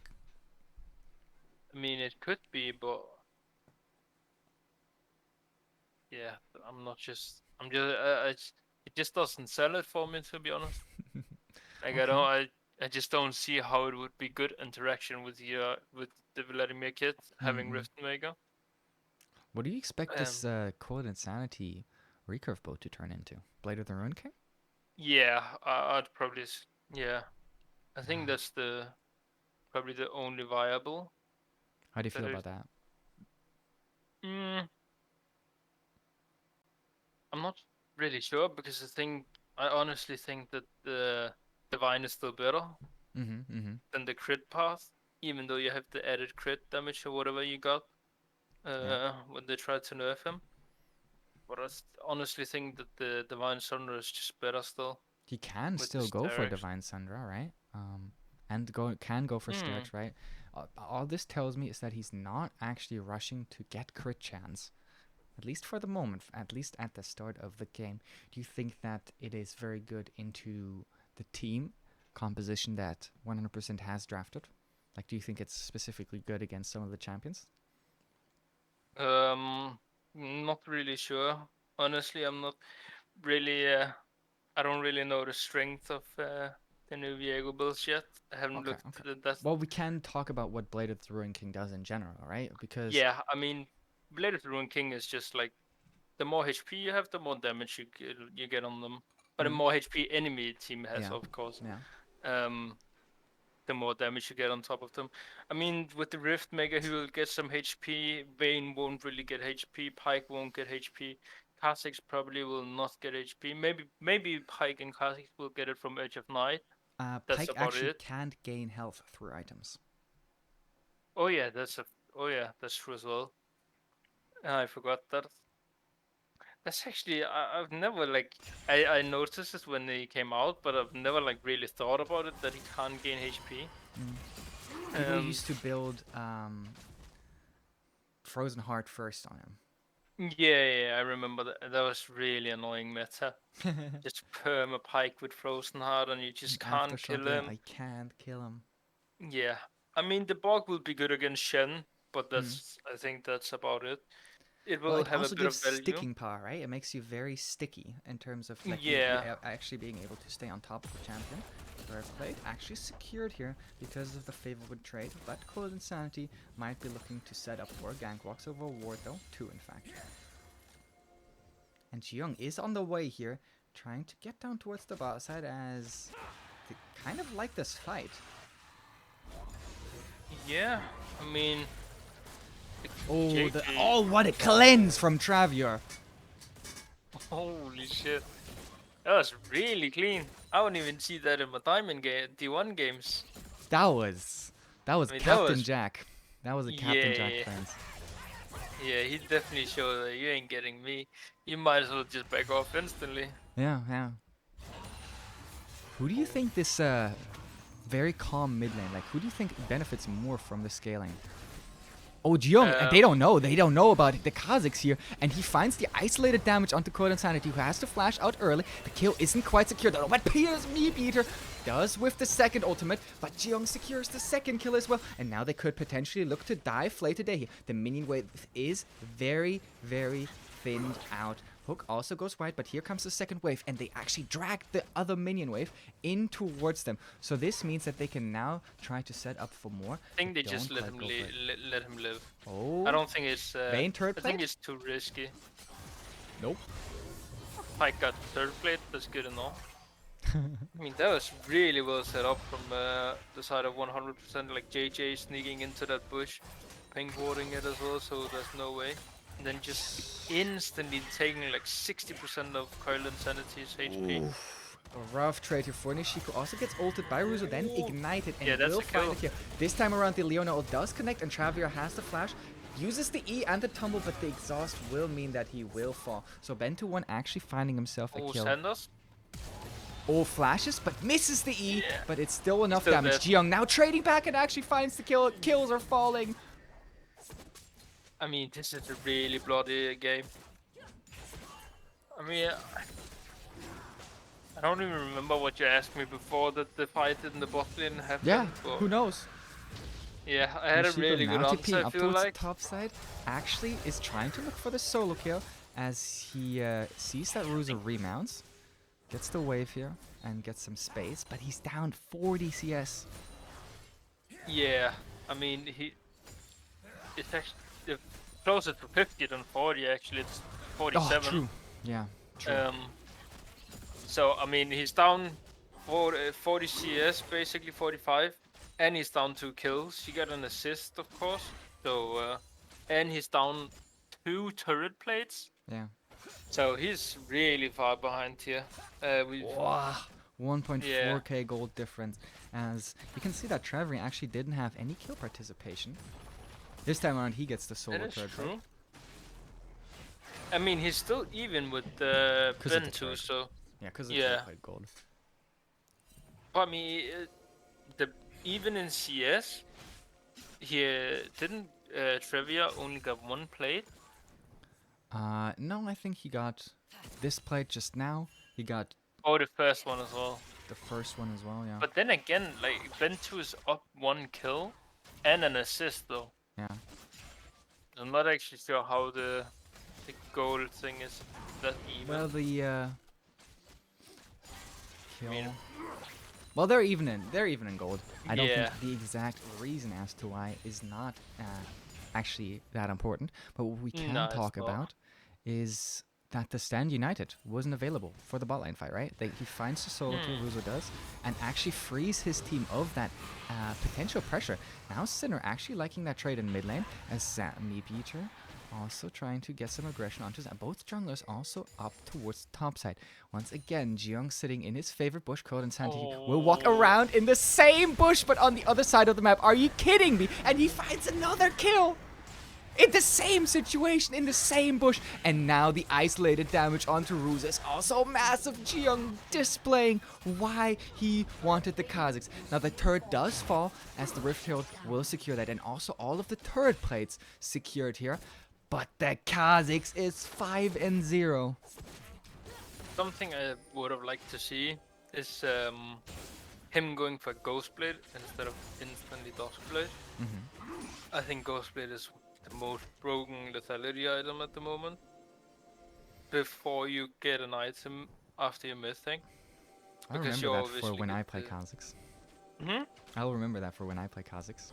Yeah, I think it just gives you so much value. Like you have so much movement speed and catch potential, and you can like easily get out of sticky situations with the extra move speed from the Ghostblade. Yeah. But Yeah. Kazakhs hasn't even hit the big power spike yet, right? The level 11 is gonna like where he really shines, and all this gold that he has is just gonna go such a long way for his team here. I think we asked for him to be the X Factor, to be the win condition, because we didn't quite know what to expect from the rest of the team, right? We're seeing Nishiko fall down in top lane. We sort of anticipated that. We also anticipated that bot lane will go slightly in favor of 100%, and that mid lane will be very calm, as there's actually a big CS gap. Holy, And, oh Sanders is my. falling behind. Yeah. This Almost- CS gap is massive. Mm. This is like 600 gold just in CS. Yeah, and then a couple third plates as well. So Sinner finding himself up like around 900 gold, as Ruzu is actually a bit of a cheeky lad here. Oh, Jiyoung in a rough situation here, caught between two players. As Ruzu is going through the turret, but finds 3 members here from the side of 100%. This over-aggression certainly looks to be punished. Meatbeater picks up that kill with the Pike ultimate. And Yeah, I mean, that was really overforced from the side of Rusu. oh, Travier. Okay, well, he tumbles, but still gets stunned. Doesn't mean Yeah. anything, as they just trade wards. I mean, that was way too overextended from Rusu. He had no business being there. And the Stand United is still up and available. Yeah. As Sinner is looking to go aggressive onto Xander's here. Even though Cold Insanity is right there in front of him, the minions will go down. That means the isolated damage now available for Jiyoung. They do find the safety and comfort of the turret here, but they have to invest Cold Insanity's flash. I mean, hopefully at level 11 we'll see JJ do the W evolve instead of the E. Nah, you gotta go E. You gotta go E. Mate, that's Nah. so troll. Like, E gives you nothing. E gives you everything for multi-kill potential, and he has the Dustblade as Travier. Now gets to Stand United and will stay alive after using both of his summoners as well. So they don't quite find that kill this time around. Thing is, the W is just so broken. Like, if you're isolated, it's a 19% slow. And if it's not, it's a 60% slow. I'm pretty sure it's those numbers. There is no need for him to slow the enemy team up at the moment, right? Not early on, because all he wants to do is actually one-shot someone. Yeah, but And he then can he already wants to do that. one-shot another person. He wants to one-shot and get out, and I think there is no better way to do that than actually E-evolve, because of how far he is ahead. The thing is, once they like start to group up and like actual team fight, Yeah. the E evolve won't have any value. Right Yeah, now it the will E be even better. no, the W will be too like massive. Oh, did you see that? The Leona Q is actually blocked out by the Shen W. So that Yeah. makes me think that it's going to be a similar story here for TF as they're setting up, and Me Peter is caught here by Coil Insanity, but does also have the... Oh, taunt goes wide here from Nishiko. TP available for that. Actually, Janus is right there. They're trying to dive the Shen at the moment, and here comes the TP that I mentioned before, but it's Ruzo that actually uses it as they're trying to find the stun from Pyke. So far, a pretty crazy fight and a very aggressive flash here from Sinner as he's trying to look for baton damage on Ben to 1. He does get the HP back from the ultimate, but falls as the first casualty of the fight. This 5-man squad of SG Momentum is just overwhelming the side of 100% once again.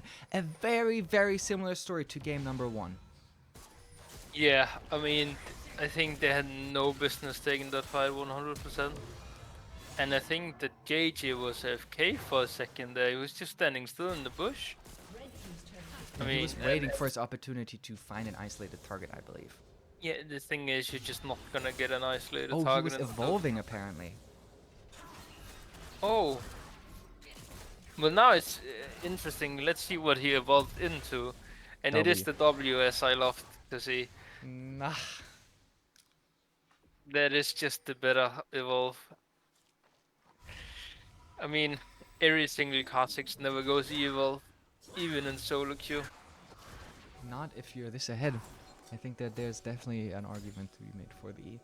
He does choose the W here, so he will have the slow available, right? As what is he trying to build him here? Collector? I think Serpent. Ah, okay. Maybe. That makes Since you will have declared Star X and Casting Samira. shield counts. Yeah, and the Samira shield from Shieldbow as well. Yeah. Oh, Feinstock on Cold and Sand. Oh my god, he just gets blown up. And the W evolve coming in clutch, finding that kill. Of course, he would have died anyway. Nah, that's the W, of course. Clearly, that's why they find the kill. Yeah. I mean, definitely wouldn't have found the kill with the evolve. Yeah. So Yeah. good thinking when W evolve. I mean, they do get spotted out, so they should know that JJ is sitting in this bush at the moment. As they do look to walk out. Yeah, well, they And he are does. using their sweepers though, so they do know that they know that they know. Yeah, exactly. I mean, Ooh, Ruzu picking up the Tiamat here, really trying to look for the solo split push potential. Did not like what happened the last time he ulted.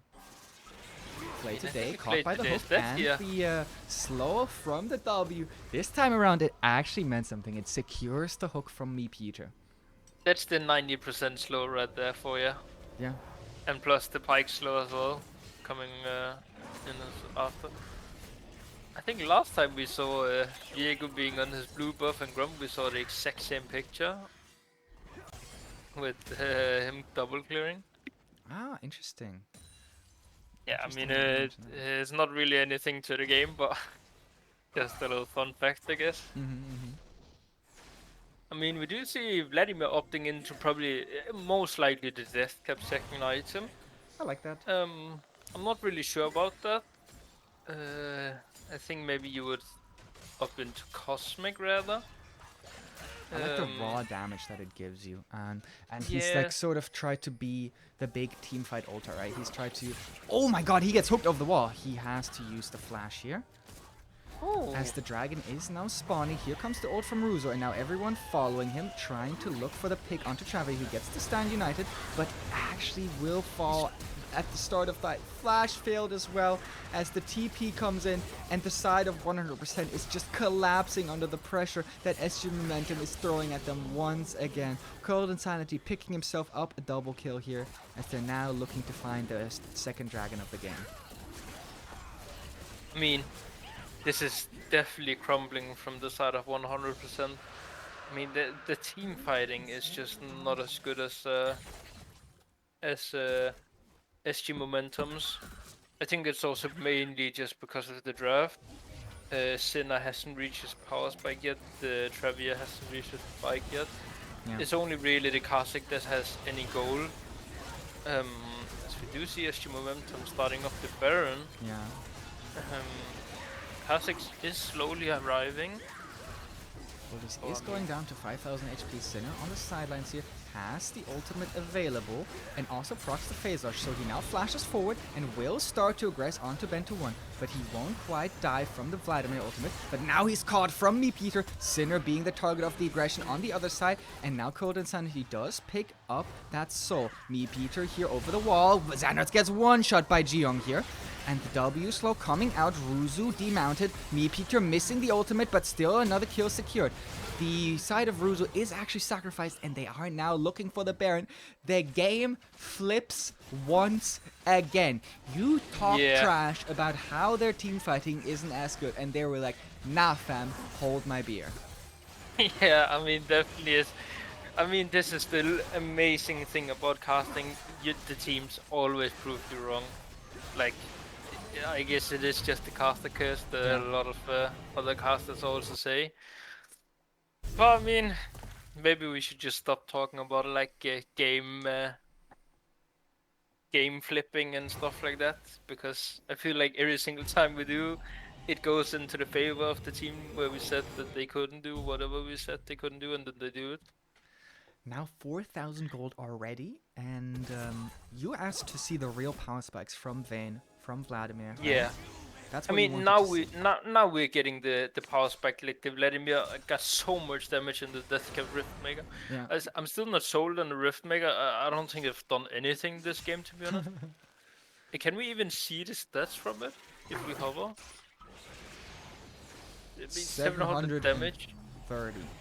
I think the damage from the pen that you would have gotten from Proto would have been a lot more than 700. But I mean, it also gives you some healing, and SG Momentum is like a lot of melee champions. They do Samira is really low range as well, so it's like basically 4.5 melee champion. So you do have some value in it. They you do can have no good answer for the side lane, right? Ruzu is always gonna be in an advantageous state. As I say that, Sinner is actually very aggressive here and might look to get punished. He's trying to trade back, utilizing his ultimate as well. Does certainly gain a lot of damage and also gets a lot of health back. That was pretty crazy. Now Ruzu sees Jiyoung in his jungle, but Jiyoung just gets over the wall here, and Ruzu is gonna basically whiff on that ultimate. This now frees. Does the Vladimir not have Baron? No. He died in the fight. Yeah, he was the only one that went down. Obviously, in the flanking position that he was in. No shame in that. It's just sad to see that he doesn't actually have that for the side laning. Also doesn't have TP, right? Yeah, but I think that you can easily just put Vladimir on the side. Like, this Vladimir is so big. He's 2-level lead on Sanders as well. Do you think we could see Xanax coming back as Flay today might be going down here? Okay! The transition was quite nice, but it does not lead to Flay today's death here. He actually used the Prowler's Claw to like get over him so that he could land his E. Nice little mechanic. Yeah, this is why we go Prowler on Pike. And obviously because of the extra lethality. It's really nice. So lethality, extra damage on the target that you Prowlers through as well. Yeah, we do see a 5-man stack towards the spot lane turret. They'll probably just look to pick it up and then go back to the mid wave as well. Oh, Dragon is up in 40 seconds. Maybe get a reset in before Dragon, Yeah, they're trying to secure the vision advantage inside this jungle at the moment. 2 resets already coming out here. 3, in fact, as... yeah, and I think Vayne will reset as well. Probably has enough to pick up the Rage Blade. Slightly too late, though, from Sinner and Travior, as... At least they do have the vision at the moment, but they don't know that they reset, right? They're very careful in how they approach this dragon. They walk together as a stack so that they don't just randomly get blown up by the Kha'Zix. I like to see them not necessarily isolating, and that they do find all of the wards placed inside their jungle here as the reset from 100% comes back onto the map. They get the Scuttle Cramp here, always valuable in these dragon trades. Ruzu having the ult, but it's stopped very early here by Nishiko. Jiyoung in the jungle, in the dragon pit, and already goes down first. But Vayne is now starting to pop off in the team fight, and Samira just isn't. Flay today also gets hooked back, but Viego goes down, and the team fight goes in favor with a quadra kill here from Sinner. I mean, this was what we talked about in the draft phase. if we get to that plus 25 minutes, the Vayne and Vladimir will just take over and will outscale. And I think that the SG momentum definitely has been outscaled, and I think this is a pretty clear win from 100% if they just like slowly um, end the game. Well, the thing is, Kassadin has not come online yet, right? He's not even level 16 yet. So there is always the looming threat of Kassadin WinCon, but he's so behind that it feels rough. The thing with Kassadin is that after season 11 item changes, she's not actually like that insane late game anymore, because you don't have the Rod of Ages, you don't have the old, what was it called, Seraph Embrace? And all of these items that really helped you. Zoom. It's obviously like, I think he's more of a mid-game champion, to be honest. Like, he's not supposed to be. He will obviously have the ulti level 3 and 1 second ult cooldown, which is still good, but it's definitely not as scary as it used to be. Well, we saw the Fed member, or the most Fed member, in Jiang actually being caught out at the start of the fight and basically instantly getting blown up. But in return, they also found the Kled, I believe, at the very start of the team fight already. So this is getting Ben2 also very got spicy. blown up by Senna and Travier. Like, I think he went in a bit too early, maybe.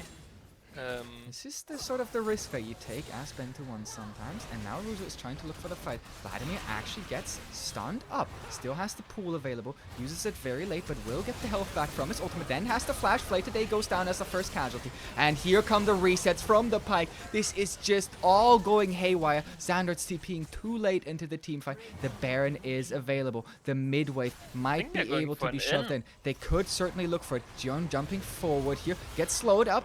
Xander's does find that kill onto the Kha'Zix here. Still has the ult. And also uses the flash to actually get away from these two members as they're trying to look for the space. They're trying to interrupt the recall from the Kassadin over the wall here. We can see that they're actually gonna find that exactly what they're looking for. Already the inhib now dropping, turning back towards the Baron. No smite available. Core Insanity up in 5 seconds. They have a tremendous amount of Baron damage, though, with that Vayne, of course. And they have the perfect tank to tank it as well. In Nishiko. Yeah. Oh yeah, it's going down very quickly. Yeah, they will burst it fast enough, definitely. Yeah. Vayne also having the critical 3 item mark, right? This is where Vayne really turns into the power fantasy of Vayne. Meat-Eater, good guy, interrupts them, then starts up the recall. Look how much damage he actually did to Xandards. Yeah, I mean, this Pyke is really fed as well. Yeah. Like, he's sitting at almost... He will be 3 items when he gets reset off. Dude, last time we casted him on Pyke, it was the exact same story. It was like, oh, we talk about everyone else, and then we're like, oh my god, the Pyke damage and how fed this guy is. Meat-Eater with an outstanding performance so far this game. Yeah, he's really one of the deciders for this game, or the factors from this game.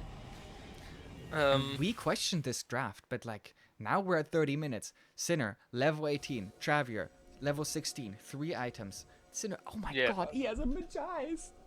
He has a Magi's. And it's stacked as well. I mean, I don't think Sinner can die, honestly. Oh, he went very close to dying last team fight. Sinner now gets once again. I mean, he's just up here diving finds the kill. Too. Oh my god, I'm starting to struggle for words. Oh my god, I can only make sounds anymore. What the hell was that, Meat-Eater? What an insane ultimate, and this will surely be the end of the game. They're starting to push this mid-wave in. Xanax won't get interrupted. I think he actually got interrupted earlier by Tiamat auto attack.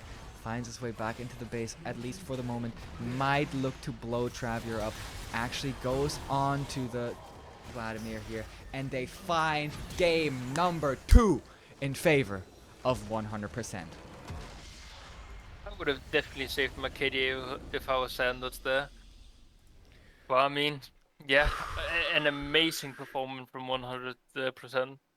It's kind of like the first game as well.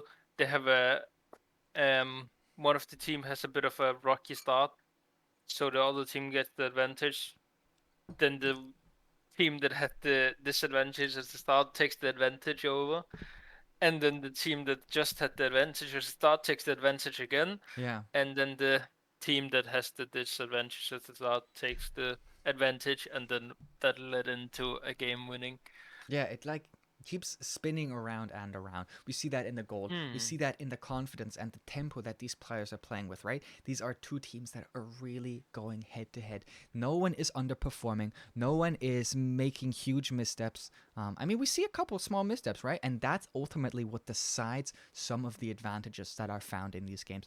It's super close, it's super tense, and it's super exciting. And we're going to be getting a game 3 of this series. And I could not be happier about it. Yeah, I mean, I was also looking forward to having a game three, since we don't usually get these game threes. We usually only get 2-0 Yeah. games, so it's really nice just having that game three. It gives way more like excitement to the Mm. game. It will be interesting to see what SG Momentum will actually pick in terms of the side. If Mm. they will up into the blue side again, or if they will up into the red side, Mm. which they won on. Um, And both red so side yeah, teams have won. yeah, Do red you think side red is side just. is favorable? And if so, why? Um, I mean, there is some stats that like one side wins more, Mm. and I'm not sure if it's blue or red. I I think it think is red side. in pro play, it's definitely blue side.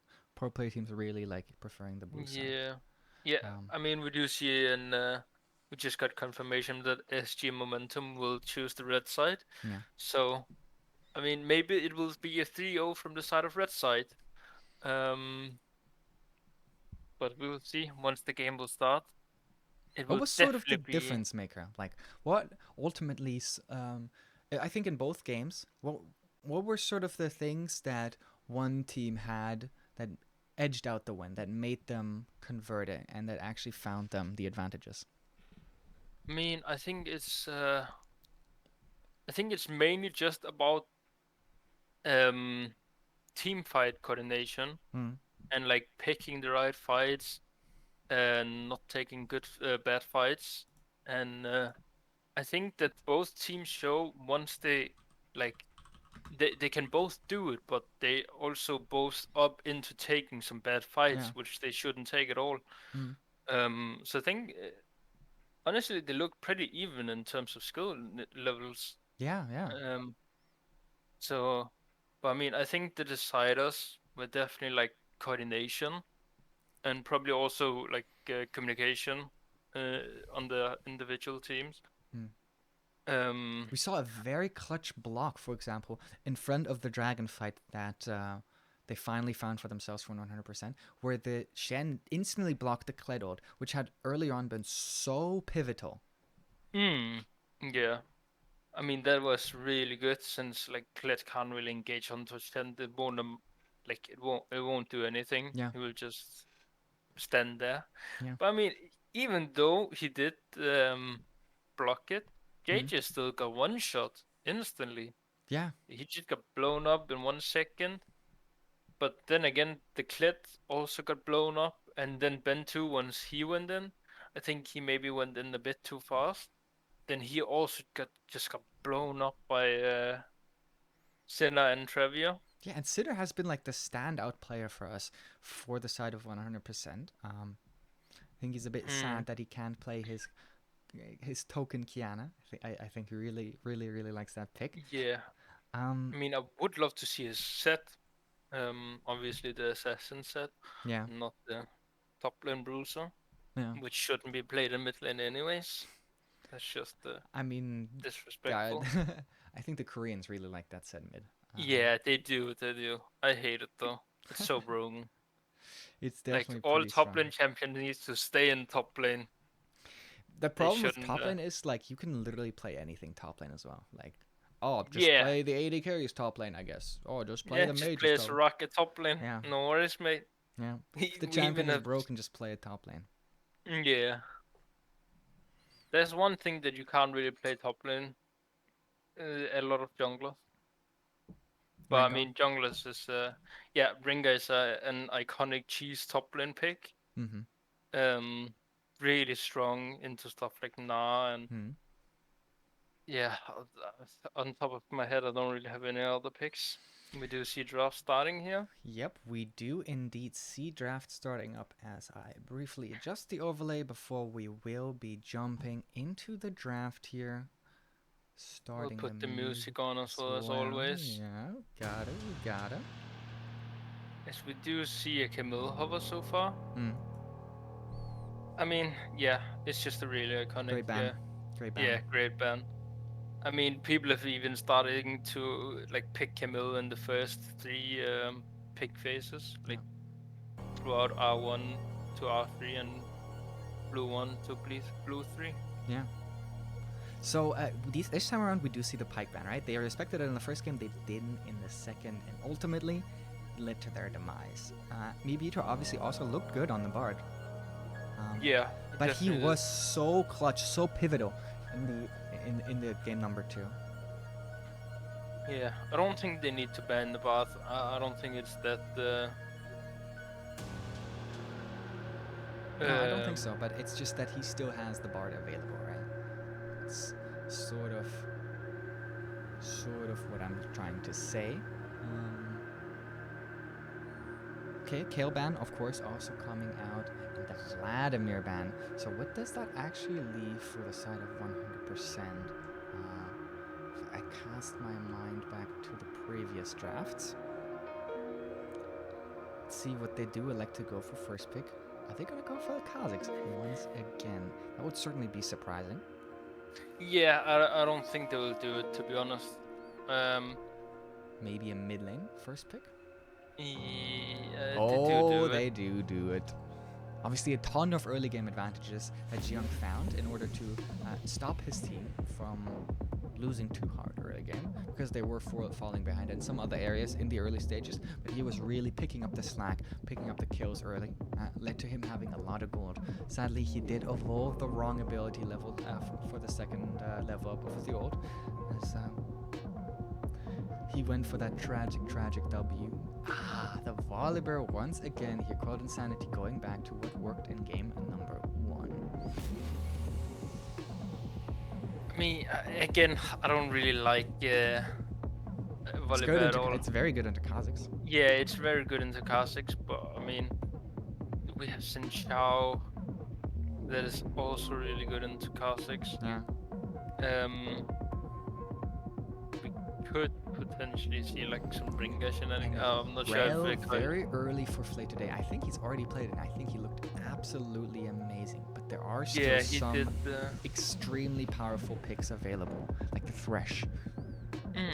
Hopefully we'll see some Thresh. Or Rakan maybe is some also fantastic. You know what would be really good for 100% B2 B3? Aphelios Thresh. Yeah. Just lock it in. You have Volibear Rel, they both have to come into you. Instead, it's gonna be Vayne once again. Vayne is Thresh. Extremely good into Rel, right? Like, Vayne really counters Rel very hard. Let's see. I'm not sure about the Vayne E Rel W interaction is. Oh, it's Vayne favorite. Like when she's okay. So you interrupted. You asked for this, or we asked for this. I mean, this is like the budget version of Aphelios Thresh, but I mean, it's still strong. Yeah. Like Vayne definitely is strong, no doubts about that. We have the Kai'Sa. Yeah, I mean Kai'Sa is just the iconic duo. But I think this bot lane is definitely favored towards 100%. Maybe not in the early game, but I don't think Rel and Kai'Sa will ever kill Vayne Thresh. So I think they definitely have the upper hand. I think the only way is maybe with a Volibear coming down. But they do ban the Shen here, right? So the Kled is still up and available. Whether we see that, could be very interesting. And we saw a Kled blind pick, which I found very interesting. Not usually something that we expect to see coming out. I mean, Silas ban. This could mean a Malphite pick, TF pick. Yeah, Gnar. those two champions. Gnar as well. That's a lot of picks, actually. I think the TF is going to have pretty high priority, especially for the side of 100%. I think it works fantastically with what they've drafted so far, but it's not quite Yeah. that late game win condition that Sinner tends to favor, right? He wants to be the guy to make the big play, and so far he's looked very good when he's been put in that exact situation. I mean, this could also go in the favor of SG Momentum that Silas gets spent out, because they could also just pick the TF out, and Yeah. they will have TF Bolivar in the early stages. That sounds really good. I like the Clan ban Because here. I think it's a great respect ban. Actually, yeah, 3 top lane bans thrown for Ruzu, who's certainly looking extremely dangerous on some of his picks. yeah. I mean, Russo is just. Oh, we see the cannon. You have talked so much about this, and we finally see it. The Camille is banned, Silas is banned, Hillis, Shen is banned. So you let us know about the cannon pick. So You are the cannon. I think Kennen into Gnar is Yeah. not a very favorable matchup for the Gnar once again. The last time around, it was kind of similar with the Camille. I think Kennen, you have to stop the Kennen. I think a Gnar can do that late game. But you do have the Thresh, right? Yeah. The thing that I love is Ken and Rel. I think Ken and Rel is outstanding. Like, just the combination of the two make it so easy for each other to play. Oh, And that's Irelia mid lane. Oh my god. I mean, this team looks deathly from the side of SG Momentum. Yeah. Like, you have the Ken and Rel combo as you talked about. Yeah. Like, the perfect combo is a 5-man Rel ulti into a 5-man Kennen ulti. 5-man Aurelia ulti, of course. Volibear jumping on top of it. Kaiser ulting in as well. Yeah. But I mean, we can't let out the side of 100%. They do have the Vayne Thresh. Everyone wanna run into them. Like the Aurelia, Kennen, Volibear, Rel, Kaiser. So, and they do have like the Orianna disengage as well. You can create a lot of space with Orianna. I think the Kha'Zix is a bit like out of place? Not in this, out of place. He's not in the same boat. He's in a different one. So I think that's a bit of a bummer that they first pick Kha'Zix as a, in my opinion, it's really bad competitive champion. Well, he did look very good on it though, right? Like, the comfort certainly shined. We saw that in the pathing, in how he like waited in some of the bushes. So that was how he secured his advantages. Not necessarily through the conventional means, but rather through the creativity. And I think that if we see someone being creative, we have to celebrate them and reward them for their creativity. Yeah, I mean, he definitely looked good. No doubt about that. Of course, he had an amazing game. He did some amazing picks as well. Did amazing coordination with the Meep Eater as well on the pike. Yeah. I mean, I've mentioned this before. This is a fully German team, right? And I think that communication is something that we don't talk about a lot. But for some of these rosters, I don't know. We see people saying like, "Oh man, we couldn't really do our scheduling because I had problems talking English," or like, "Oh, I had trouble communicating this and I had trouble communicating that." When you are all on the same page, when you are all speaking the same languages, we see that from the Spanish teams, we see that from this German team, we see that from the UK team in Crown of the Ruin King as well. Shout out to them here, as they're also playing at the moment, I believe. Might be done actually. Potentially. But yeah, we see that coordination that comes out from all being able to speak the same language, which can really turn it around.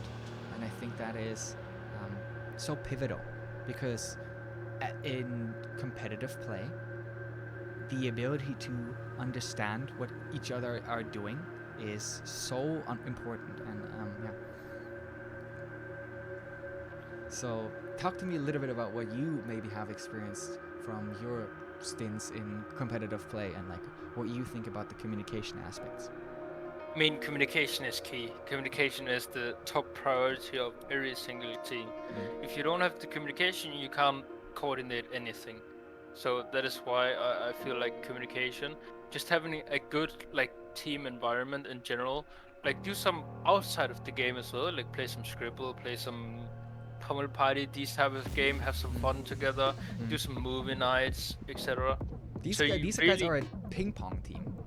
Like 100%. Or like they I don't know if they're a full ping pong team, but like they play table tennis. I say ping pong when I don't even know if that's politically correct. I mean table tennis, of course. yeah. Yeah, but yeah, they have that sort of out of game synergy as well. Yeah, I mean, if you just turn really good friends, then you will have really good communication, which I think I think a lot of teams undervalue doing stuff outside of the game to become better friends.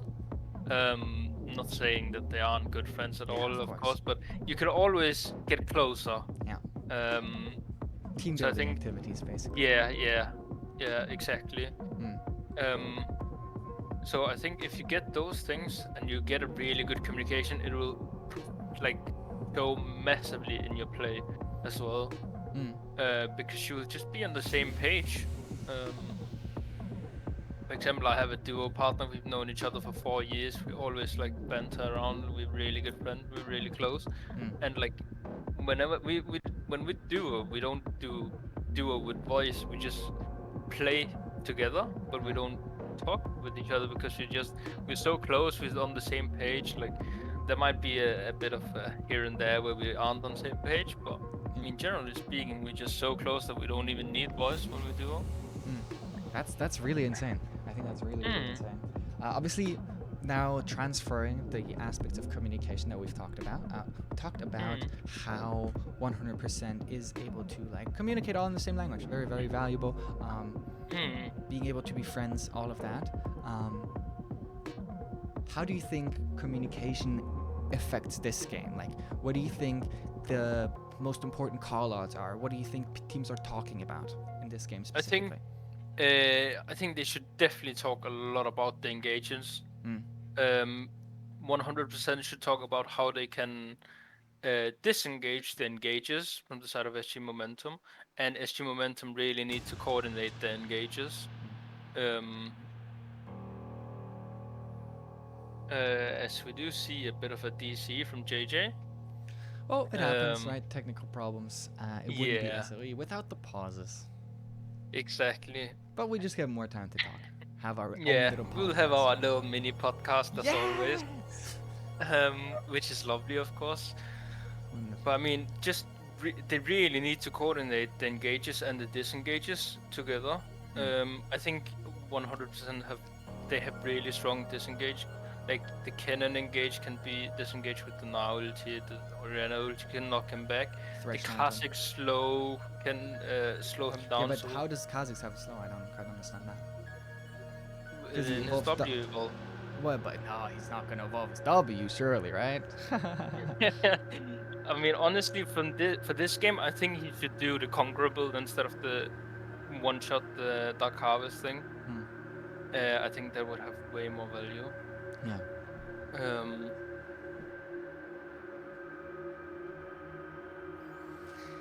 But I think that they should really coordinate. I think this is the most important part of the communication is really these team fights. Yeah. And I think if SG Momentum does the engages best, they will win. If 100% does the disengage the best, they will win. Yeah. Very interesting, right? It's like two very different, two different aspects that they're going to be competing over. And so far, we've seen both teams like really succeed on some of the things that they're executing on, right? I think this hasn't been a story about failure. This has been more a story of finding successes. And I think that this is what makes this series so outstanding, so fun to watch, so interesting to cast, so interesting to just look at. Something that I want to talk about as the resident Kennen fan is flash timers. I think it is so important that you time Kennen's flash, that you time Rell's flash, because these two champions are so reliant on finding that, especially if you are in a team comp that is trying to play around the disengages, that is trying to knock them away, trying to get yoinked out by the Thresh, for example. So you have to you have to be on point with your flash timings. You have to be on point with your coordination. And I think that's one of the aspects that we can then cycle back into the communication, right? Like, how rigid is the structure? Do you guys have time to talk about these things, or are you busy just like arguing about when to go in and when not to go in? Yeah, I mean, I think both the flashes as well. And I think another point is that they really need to talk about the flanks from the side of 100%. Yeah. Like, it's just pointing out where the cannon is, where the Brill is as well. Brill will probably be in front of them, and Cannon will most likely be looking for the flank. Yeah. I think Aurelia flank is also a factor. So I think they really need to look out for those flanks. They need to talk about the flashes on the Brill, on the cannon. They need to talk about how they need to disengage, how they will play the fights out. And I think SG Momentum should I really hope they will coordinate it perfectly as well. Just so we would can see. certainly look beautiful if the Venn diagrams overlap, right? Yeah, exactly. I mean, it would look amazing if they could just get these ultis on top of each other. Yeah. But it would also be really lovely to see 100% just doing this disengage perfectly, like with the. Do you think that the ulti. proactivity sort of favors SG Momentum, because usually we talk about the team that is diving as being as being the advantage team, right? I definitely think that the SG Momentum got the upper hand here. I think it's way easier to pull off the dive comp than the disengage comp. Especially because I don't think that the communication on this level of play is that good to really talk about all the things you need to talk about. But I mean, maybe we'll be wrong. We always have to cast the curse. Of course. So maybe we'll see. We talked about the flanks, right? And if the teams are flanking, or like if they spot out the cannon, if they have the vision coverage. I think we've seen a very good vision game so far. I think I've been very impressed to see what we've seen in terms of ward coverage, in terms of like moving together to clear wards out. I've been pretty impressed so far. So then converting that means that, yes, if you do see the cannon on the flank, you do have the Thresh, you do have the Kha'Zix, which are two excellent picks to actually pick the cannon, right? Yeah. Because he is vulnerable before he goes in, before he like loses his mind and actually gets the insane ultimate off. So if you find these picks on the flank, obviously Aurelia a lot more durable. Finding herself in these 1v2 fights is basically where she thrives. Aurelia 1v3 being a classic meme. But the cannon is vulnerable. I mean, the thing about the Aurelia is she can also just go side lane. You can just put her side lane as well. And I don't really. I mean, they do have the Kha'Zix, so they have to be a bit careful of the Kha'Zix collapsing on top of the side lane as well. But I mean, if you just put Aurelia side lane, and then they'll probably pair it up with Orianna.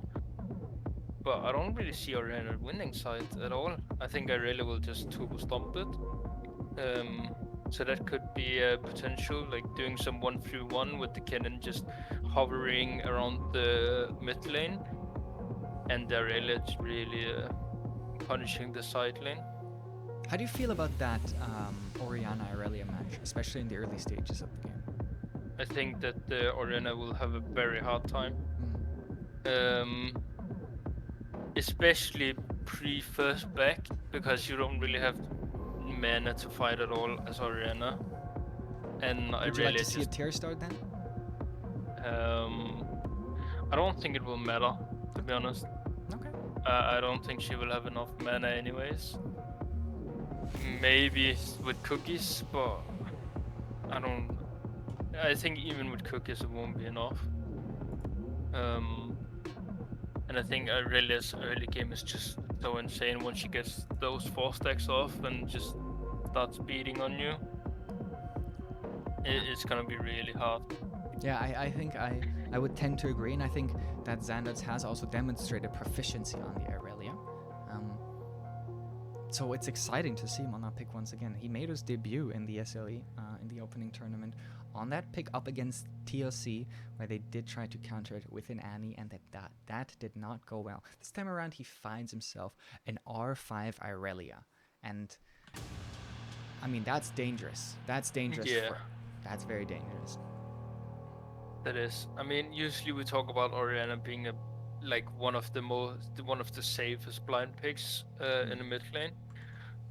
Since she doesn't really struggle with a lot of matchups, she can pretty much just do her thing in every matchup. But there is these volatile matchups, like the Aurelia. You can even do like Kassadin will also probably be pretty rough, Well, and stuff like this. while these teams are still loading in, I am unbelievably excited to announce that we're going to be going into game 3 between 100% and SG Momentum. Of course, we start the game out with a pause. Yeah, I mean, why not? It is an SLE game. Mm-hmm. Every single game today we had a pause. So This time around, no cleanse on Travier. Instead, going for that exhaust. Do you like it? I'm not actually sure what you said. So if you could say the question again. The exhaust on Travier. Are you a fan instead of the cleanse? Um, I think yes, and yeah, I think it's probably the best option compared to the cleanse. Okay. I mean, especially into Um, Rel. yeah, I mean, I don't think that Rill will really get on top of Vayne if Vayne plays it correctly. Mm. So I think it's more of a you exhaust the cannon so he can't deal this massive amount of damage with his ultis, Yeah. or the Aurelia for that sake. Well, we do see that the Orianna has elected to go for the tier here. We have the Yeah. classic spectator delay. After the pause, we have to wait a little bit until that figures itself out. We don't really talk a lot about support itemization, right?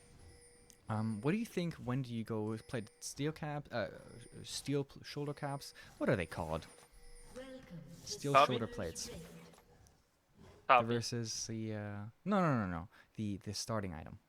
The AD starting item versus the AP starting item. Oh, yeah, I have no idea. I just say AD relic shield Okay, and well, AP relic shield. SG Momentum wants to try to get an early lead here.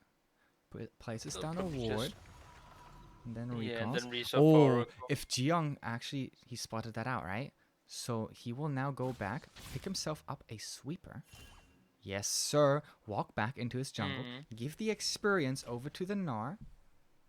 Actually, he Does won't. seem like he will be starting the bot side of the map, so Yeah, you're right. You're definitely right. no experience to Gnar, even though that would have been a really good factor for the Gnar lane into the cannon, since cannon is a bit of a, or the Gnar has a bit of a disadvantage. As you talked about. Indeed. I mean, we Orianna? do see the lovely IG Aurelia skin. I love that one. That skin. And I also love the Mecha Kha'Zix. Unlucky he doesn't have the Chromas, but Yeah. The chromas are really good for that skin, actually. yeah, I usually run with the pink one, but I do have a lot of them. Since there was a sale on the Chromas where they cost blue essence and not RP. The right overlords have given us that. Now, Kennen is not that easy to play, right?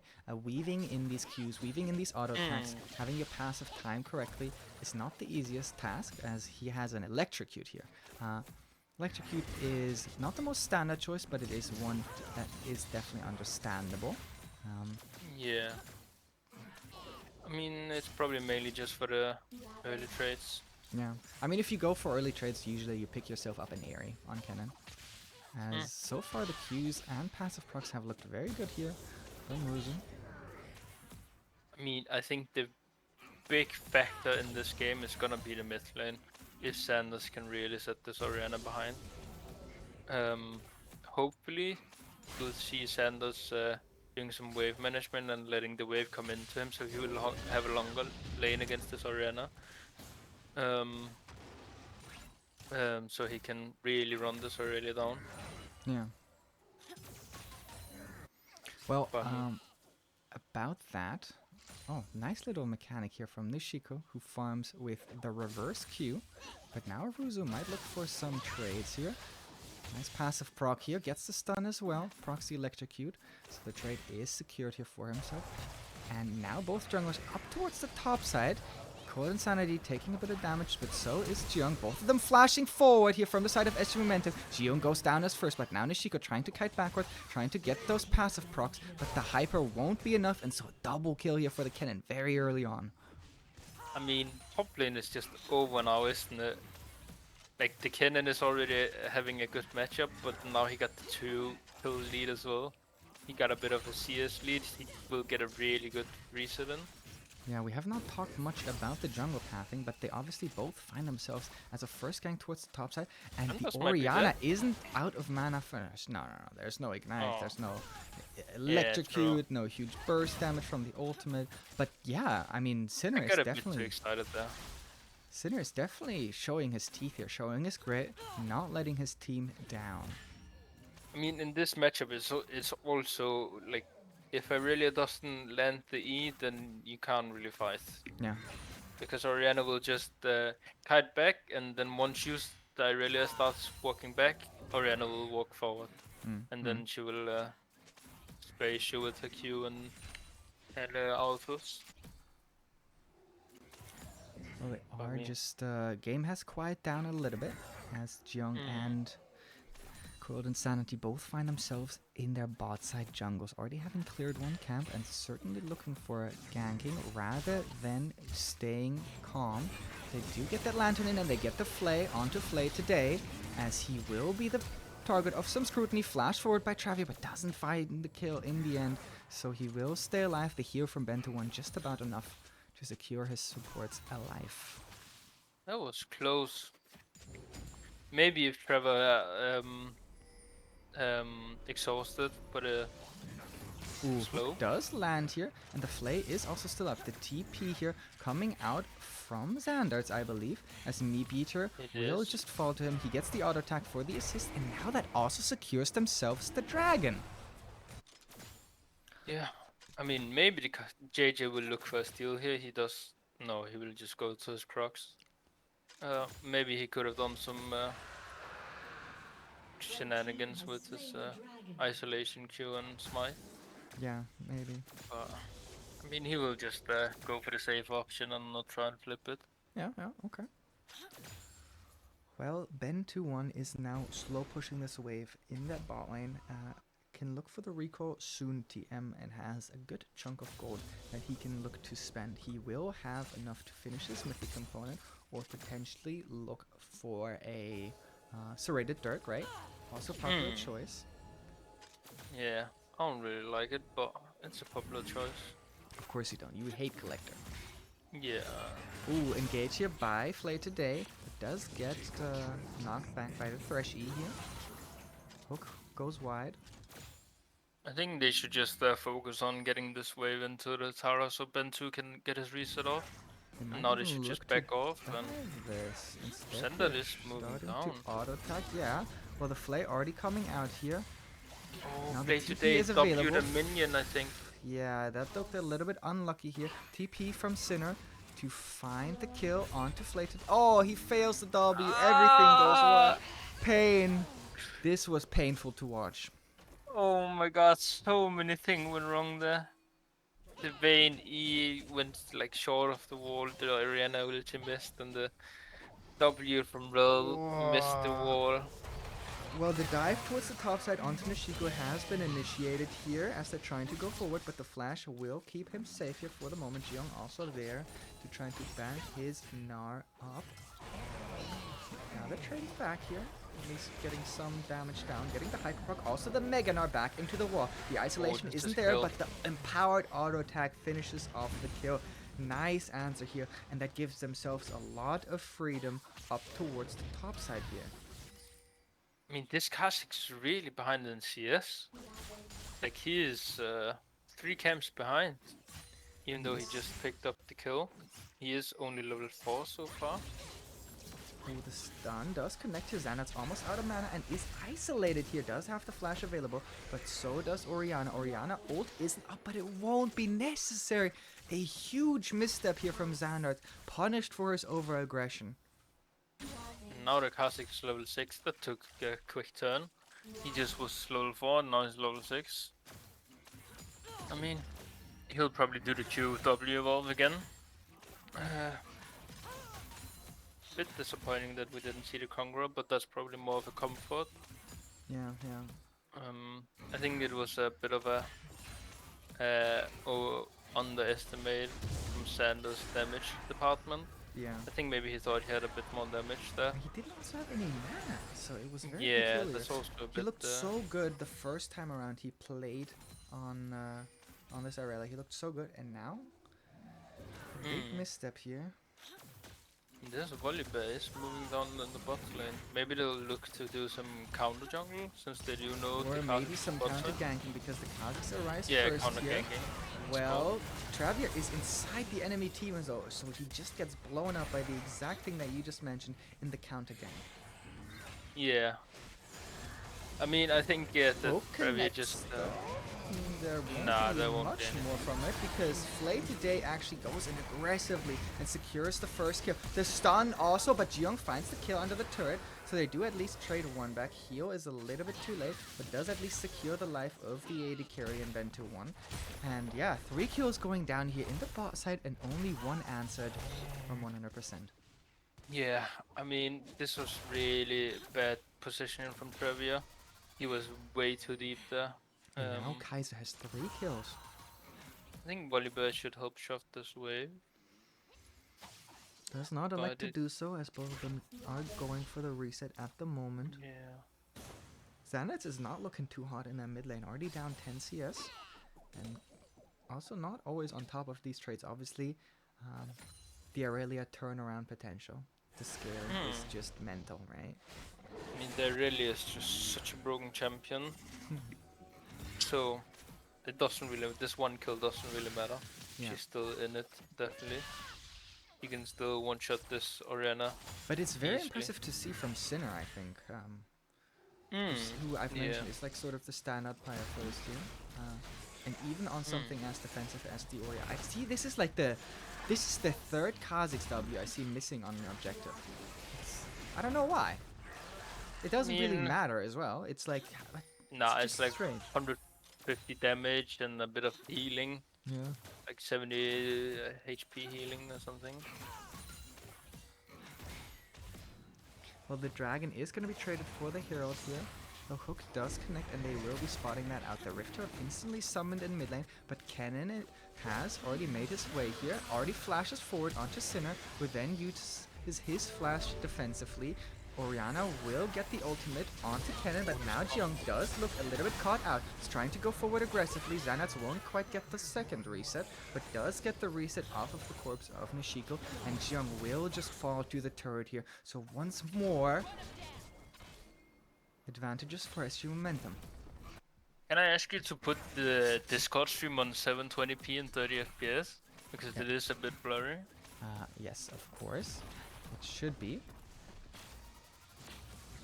Well, I have changed it for now, but what also changes is the availability of Travier as he goes down once again to an aggressive gank here from Curled Insanity. Fleetfoot were coming out from Meatbeater, but it won't be enough. So they are continually punishing that Vayne down there. The Vayne Thresh being sort of the weak point so far, and together with the Gnar.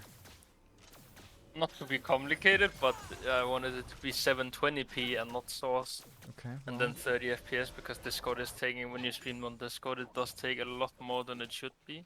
Okay. That's alright. I Nice. did put it on 720p now. Yeah, it's a lot better. I mean, it's just Discord being taking a lot more power than it should be. I Well, mean, this is really dominating performance from SG Momentum in this early game, but like we did see from the past 2 games that the game can turn Instantly. instantly. Yeah, yeah. Well, Flay today is trying to turn more advanced. Oh, nice shockwave here. And the isolation damage will now come through because they already find the kill onto Xandarts here. Jiyoung now getting those isolated Qs and a double kill here to turn that back around. Now, it's still heavily in favor of SGM, but these are the kind of advantages we want to see from the Kazakhs, from Sinner, who are these two clutch players. Yeah, I mean, as we talked about, now they just gave over a shutdown. The arena is getting more gold. Kazakh's getting more gold. So, I mean, this could potentially lead into them coming back into the game. Yeah. They are still down 2k gold, so Also finding a lot of damage on the turret and also a lot of turret plates, right? Luke also connects here, but Flay today is here. I don't think that's a Turn away favorable the fight that aggression. they want Yeah, to take. Bento1 is certainly trading forward very aggressively. Flash also comes out with the 2-man ultimate as well. Once again, another 2v2 kill. The exhaust will not keep him alive here, as at least the kill does go over to Flay today, but advantage after advantage secured here for these two bot laners. Yeah, I mean, this is really amazing performance from Ben2 and Play today. Yeah. Like they're successfully getting these 2v2 fights in, and they are coming on top of them. I mean, They are and also certainly from the trying to demonstrate something here, because last game we saw 1 or 2 oversteps from Bento1, and he is trying to pick that up and get his team the W here. Also, the amount of pressure that Quote Insanity is putting on this Volibear, we have to say, you were not a huge fan, but he is certainly looking very good on the pick so far. He's making it work. Yeah, definitely, and it is also a good pick into Kha'Zix, since he does have this really insane early game damage. So it's definitely not that a bad pick. I just in general don't like it. I think there's a lot better options. But I mean, if it works, it works. He looks very comfortable, and he's making it work with these dives. Hook once again onto Xandarts here. Won't quite reactivate it, even though he did throw the lantern, but that might have been a little bit deep. Yeah, it definitely would have been too deep. Are they if setting up a that. top dive here? We see the side of... I mean, it definitely looks like it, but I mean, it's Oh, Nishiko gets stunned up. Oh my god, the damage is just outrageous. But here is the counter engage coming out. Oh, did he auto the last one? I think Jiyoung did. I'm pretty sure Coiled Insanity did. Okay. Well, he does get out. He does stay alive. He doesn't even have to burn his flash.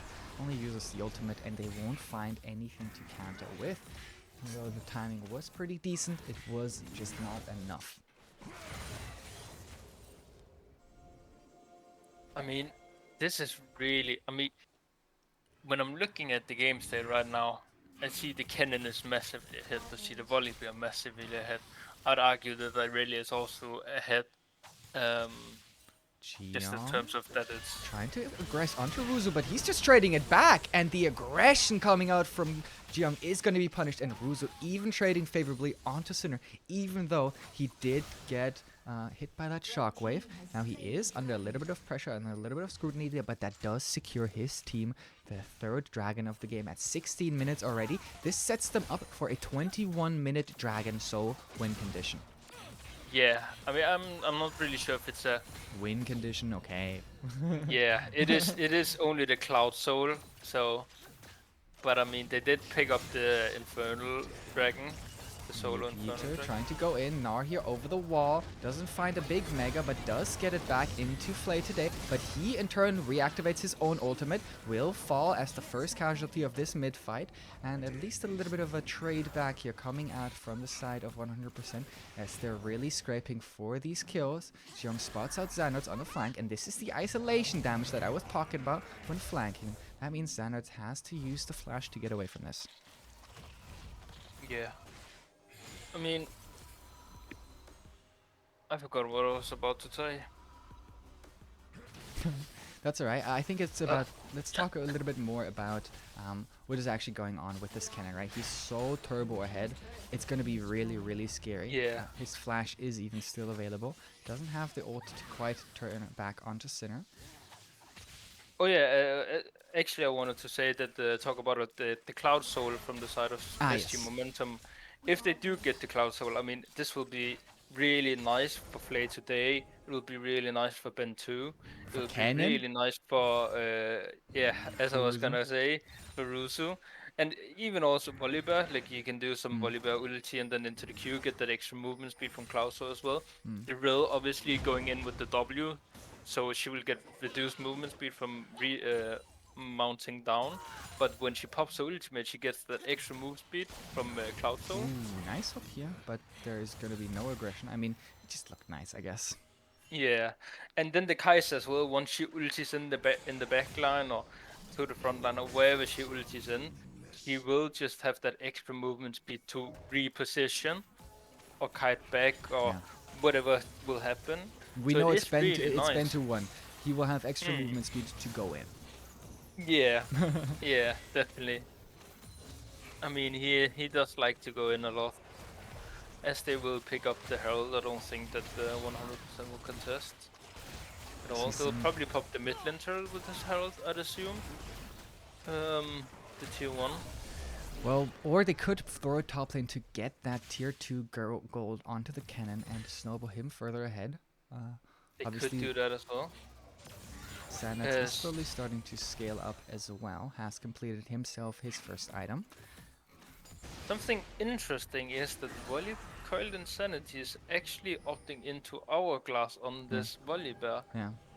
Um, how do you like that? You don't or you do? Do you like it?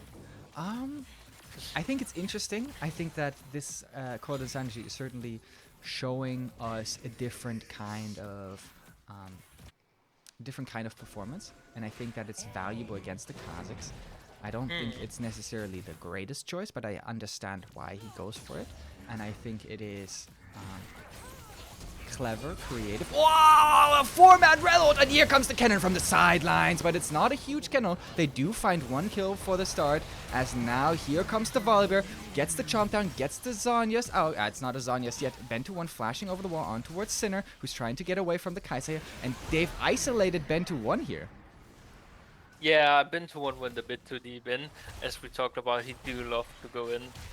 But I mean, that was amazing, amazing engage from Play today. Getting that 4-man ulti. A bit unlucky that the cannon went in before the Orianna ulti came out. Since the Orianna ulti did knock everyone back, the Volibear, the cannon, and the Rel. Yeah. But I mean, that engage really showed what they need to play for. I mean, they want those engages. And I think every time they can take it, they should take it. Because it didn't even look like they had good fighting position from the side of SG Momentum. They Well, looked a bit Flay like today totally disagreed, right? He just sees yeah, big ultimates, and I think that as a I mean, personally, I could not agree with that sentiment more. I think that just the fact, if you're looking for these clutch plays, if you're looking for clutch moments, this is what will win you games here in SLE. yeah. I mean, the thing about this engage is you have a really insane engage. You have the really flashy play, but you don't have your flashes up for Dragon Fight now, Yeah. as it is the soul. Well, that is certainly crucial, and we mentioned this, right? We talked about the flash timers, whether they're coordinated, whether they're told about. But they do still have the rel set up. They do have the cannon also going in from the side. Oh, this is the disengage we wanted to see against the cannon. Now he is aggressive. And another four-man ulti from Flay today. You have to stop. You cannot let them do this to you. And the teamfight is going all over the place. Vayne is still kiting, but does fall in the end here. And the teamfight will go in favor of SG Momentum. Bento 1 once again trying to look for the solo kill onto the Orianna. What is going on with Play today? Like, he's just doing an amazing job in these team fights. Flash forward by Cold Insanity. Has the Sky Splitter. Has the Stormbringer. And finds the kill as well. Like, imagine back-to-back team fights getting a 4-man ulti. Like, Play today really doesn't want to lose this game. No. And he definitely shows it in his gameplay. Like, oh, The Volibear has 7 kills, by the way. yeah, which is also surprising. I mean, I guess it's more of whoever picks up and fight picks it up. Yeah. Um, It's not but I like he's mean, taking every kill. Like he also has 7 assists. yeah. Obviously, I His mean, kill he participation we can talk about though. Really insane. it definitely is. But I mean, I think that the fact has really just played today right now, like like just getting a 4-man ulti in general, but getting a back-to-back 4-man ulti, that's insane. Like, wow, I'm really blown away from this performance of play today. And I mean, Bruce really unlucky that like they used both the Na ulti and the Ori ulti to like zone Bruce away with his Yeah, it was a ulti. great start. It was a great I start. mean, that was really good, but then they clumped up and they didn't anticipate the roll in the pit that could just jump over the wall and get the 4-man beautiful ulti off. Yeah. I mean, I mean, it looked really promising from 100% there. Like you get the Kennen is basically useless when he doesn't have his ulti. Now they do have the 20. I think it was a 21-minute Dragon Soul indeed. So Yeah, I mean maybe 21:30 because of the fight happened first, yeah, but I mean 21 minutes, yeah. roughly Um, 20. Yeah, something 21, 22 minutes. A very early Dragon Soul, and this will also mean uh, what I want to talk about next, which is a very early Elder Dragon. yeah, I We've mean, seen teams really fail around the Elder Dragon, and I think that this is the one win condition they have, side yeah, of 100% if they do want to come back into this game. I I think the think Elder so. So I mean, I don't think they can scale hard enough, like 25 minutes plus, 30 minutes plus at this point. I think that the SG momentum got too big of a lead. Yeah. Um, but it will be interesting. Maybe we'll see the Elder fight. Maybe we won't. By the way, you talked about the Zanyas, right? On the Validator. Hmm. You didn't mention the what Nara built as a first item. Oh, yeah, I don't like that. I don't like the within first at all Straight because up, they, a very straight up man. Just says his opinion, says it how it is, makes it very easy. yeah, Now I they mean, they are did change the wits end, so it's more of a, later item, yeah. yeah, it's more of a you need 1 to 2 items before you build it. It's not so much about items, it's about levels, right? Yeah, but I mean, getting 1, 2 items is Ooh. Well, equal times to he level. is isolated here, so there is extra damage from Jiyoung, and they do find that kill. Obviously, huge damage, even though he does have the Zanyas. He now also completes his Randuins, so that It, that won't necessarily happen in the future. They're looking for the pick here on Ventu 1. Nice sidestep coming out from I Ventu think 1 that's here. very bad that the 1K shotgun didn't go over to the side of Trevia. But I mean, 1K is 1K. It's still good to get it. But I mean, It's in that sad. position, they could definitely have given it over to Trevia. So I Well, think it. the Volibear would have delayed even longer with the Zanyas, but I think that you're definitely Yeah. I mean, I don't think it would have. Even if he delayed for 5 to 10 seconds more, I don't think it would have mattered anyway. yeah. I don't think they could have. I don't think it would have changed anything. Oh, they're setting up for a bit of a team fight here, laying in wait, laying a trap for this Yeah. squad from 100%. They do land the hook. Play today. He does have Minina his flash is coming available. in. Also uses the ult. Now Ruzu coming in from the flank, and they just melt everyone. This is why I love Kennen. Yeah.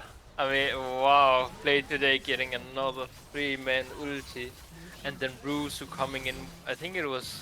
As I think one of the members that was in play today's 3-man ulti got one shot a bit too early for After that to two be. extremely competitive games, we see a stomp from the side of SG Momentum as they will continue defending their spot as the first place team in the SLE.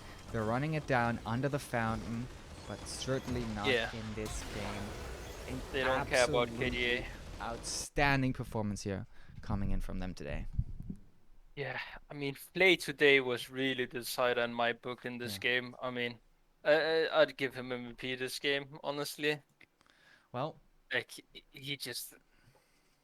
Two back-to-back 4-man ultis is not possible, but apparently it is possible. So yeah. Absolutely insane. Yeah, we're gonna be preparing an interview with one of the members of SG Momentum. I know that someone was very adamant about coming on earlier. Yeah, definitely, um, definitely. as I will try to get that set up. Uh, in the meantime, you can sort of like, what happened this game? Why are we at the point where we're at, and like, what did it mean? I mean, obviously you had the early 2v2 top jungle, where Rusu really got ahead on the top lane. He got the double kill in, and that really just made sure that Kennen didn't need any help, and he could really accelerate his play. And then you had the 2v2 in the bot lane as well, where Ben2 and Play Today, obviously the two flippers of the league, they really love this 2v2 flip. Um, but yeah, they also got the advantage. So I think that just overall, it was just SG momentum just outperforming them this game. Um, since we didn't really have like the past two games, we didn't really have that where one team gets advantage and the other one takes the advantage, and so on, so on. It's more of just like SG momentum getting the advantage and then keeping on like beating down 100%. Yeah.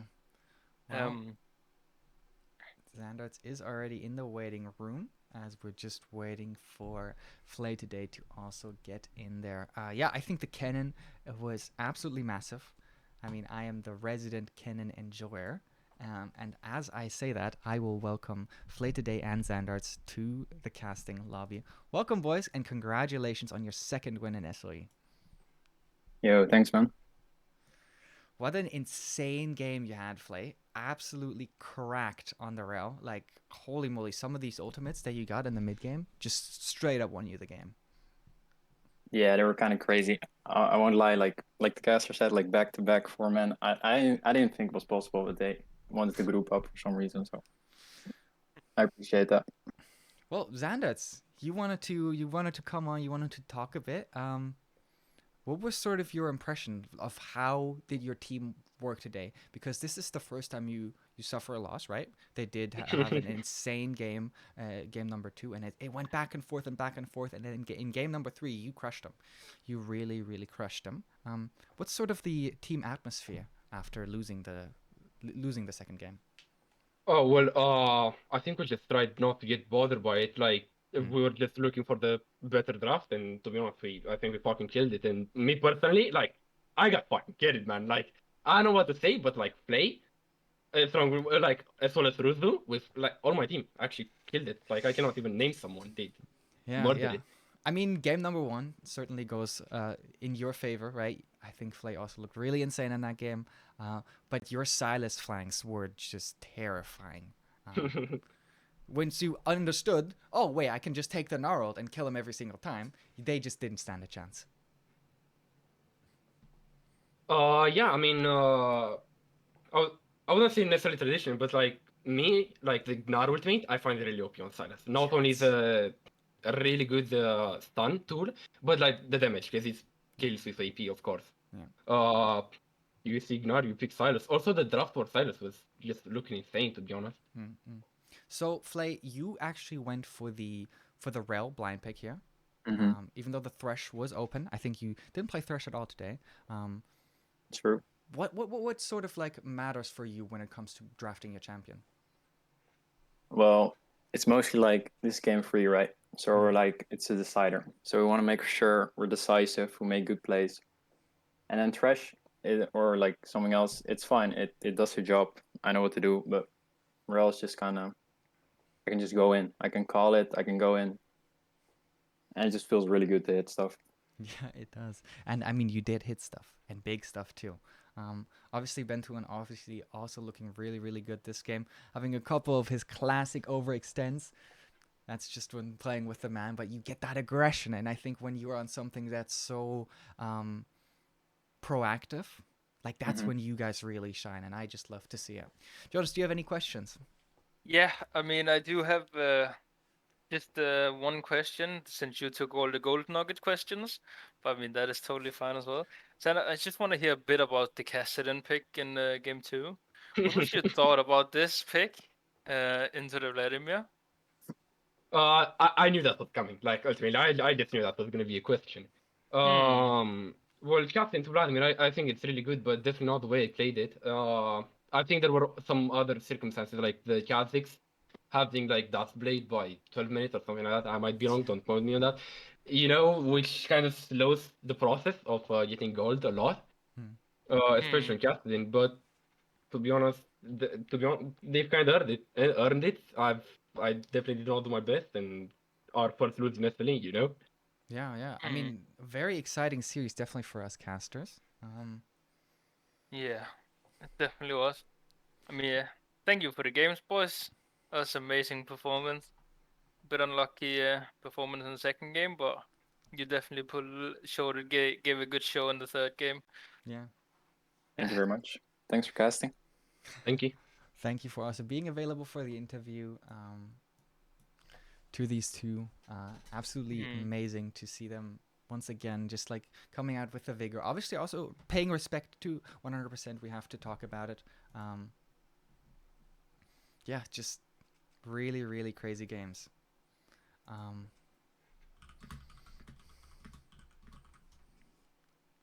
I think we can go into the next two games as I should start preparing the VODs for these teams. Let me just see if I can do it easily. Not quite. So I will have to. Yeah, I understand what you mean in DM now. I will Yes, set that up. sir. Um, Let me quickly grab the VOD. Meanwhile, you can sort of like talk to me about what we're going to be seeing next then. I mean, we will see CCG. Obviously, we've heard them talk a bit of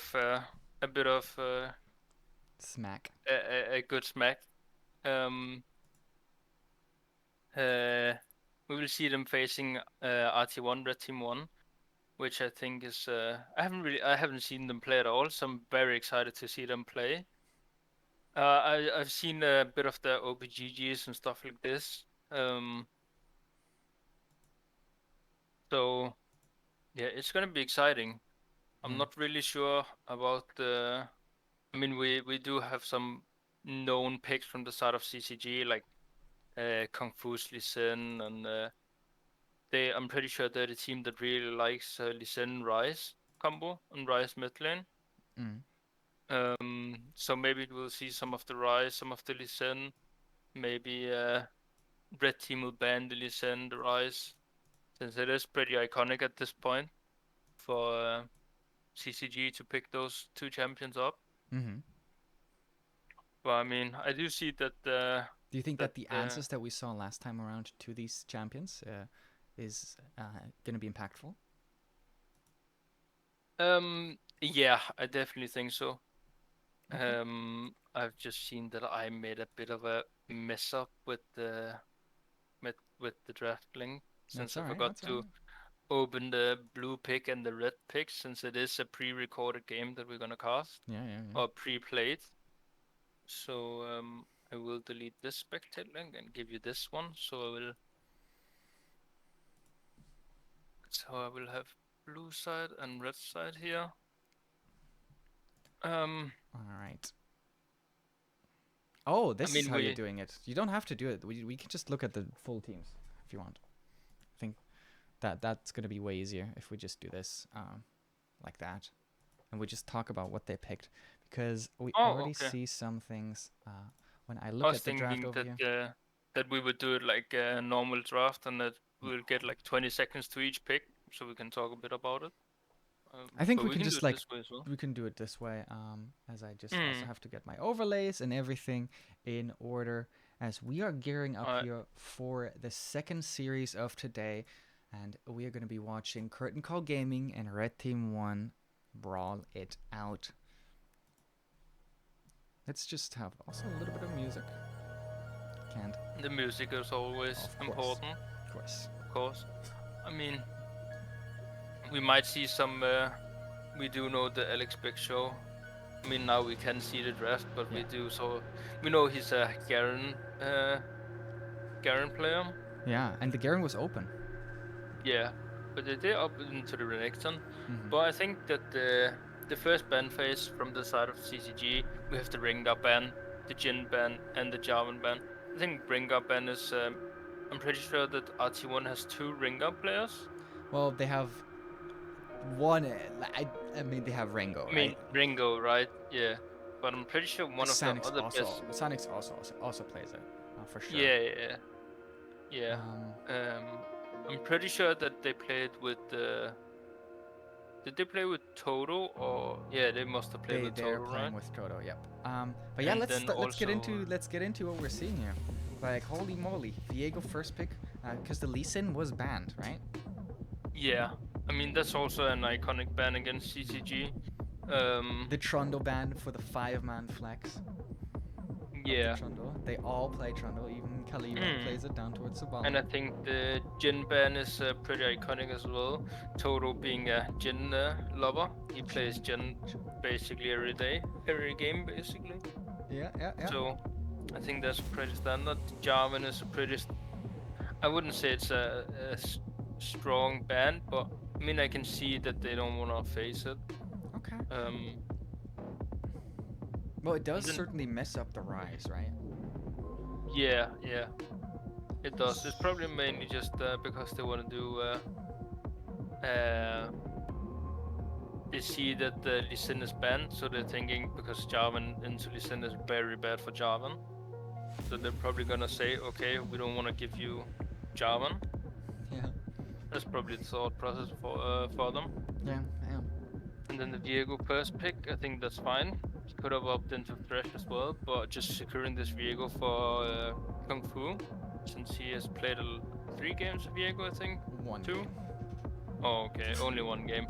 Well, he This played is 1 game. when with they when they found an answer to what they had played before in the Cassiopeia. They were like, no, I'm not playing, or they didn't play the Lee Sin anymore. This time around, it does get banned, so they are respecting it. They don't feel comfortable about the answers, and so they do once again go for that Viego, right? Which is going to be answered by Sanix's Lulu, and I talk about it a lot. I think we have to see Enchantress come out when we have the Xin Zhao coming in, also the Olaf, of course. Yeah, like the Olaf and Shao is just really, it's so insane with enchanters. Yeah. Like the Lulu, the Karma, the Seraphine, even the Sona as well. Just all of these enchanters. Do you think that this is actually going to be Zil on that Morgana once again? I think you are a big Zil Morgana enjoyer, if I'm not mistaken. You must new mean power. power. Yes, that is Yeah. Zil. I mean, he did in his opening tournament game against can't remember who, but Okay. whoever they played against. I think it was a rematch as well in the first game. Could be wrong there, but I mean, he looked really good. Had like between 70 to 90% hit rate on this Q. He looked so dominant on it. So, I mean, yeah, it's one of his strong picks, I'd say. Obviously, Cillian being one of. I'm actually surprised that Cillian is open and they didn't pick it up. But I mean, They probably don't feel good about the matchup into Lulu, and they really like Yeah. the specific matchup for Morgana Lulu, which is interesting, is understandable. And then they go for that Ziggs. I think Ziggs Lulu is a lane that they really like on RT1, from what I've seen and heard so far. Something that they have practiced, and that means that Toto is not on one of these traditional AD carries, most likely. yeah, he definitely is. I think there is, like, we don't even have to talk really about the next bans, because let's just get to whatever this Graves is. This must be Graves top lane, right? Yeah, it is definitely a Graves top lane. Insanity. We did I actually mean- talk about how good we think that Yeah, solo lane Graves is. I think Graves is really strong in the solo lane, in the top and mid lane. But I just don't think that the people have really like experienced enough to understand how strong it actually is. Yeah. Because once you get the free item power spike, you're just one-shotting everyone. Mhm. Like tanks doesn't matter, squishies doesn't matter. You one-shot them. Then how do you feel regardless. about the matchup specifically into Renekton? Because yes, you're talking about the scaling, but Renekton does basically the opposite, right? What Renekton does is he is a rock in the later game, and then early game he's just solid. He's just, he's just the croc. He's just good in lane. Yeah, the thing about it is that I think Grace wins it because Grace will always space Renekton, so Renekton has to use 2 E's to get on top of Graves, I can imagine. So Graves will just E backwards, smokescreen Renekton, Q him and auto him, and then the trade is over. It looks pretty rough for the Renekton. That's how I'm like thinking about the matchup.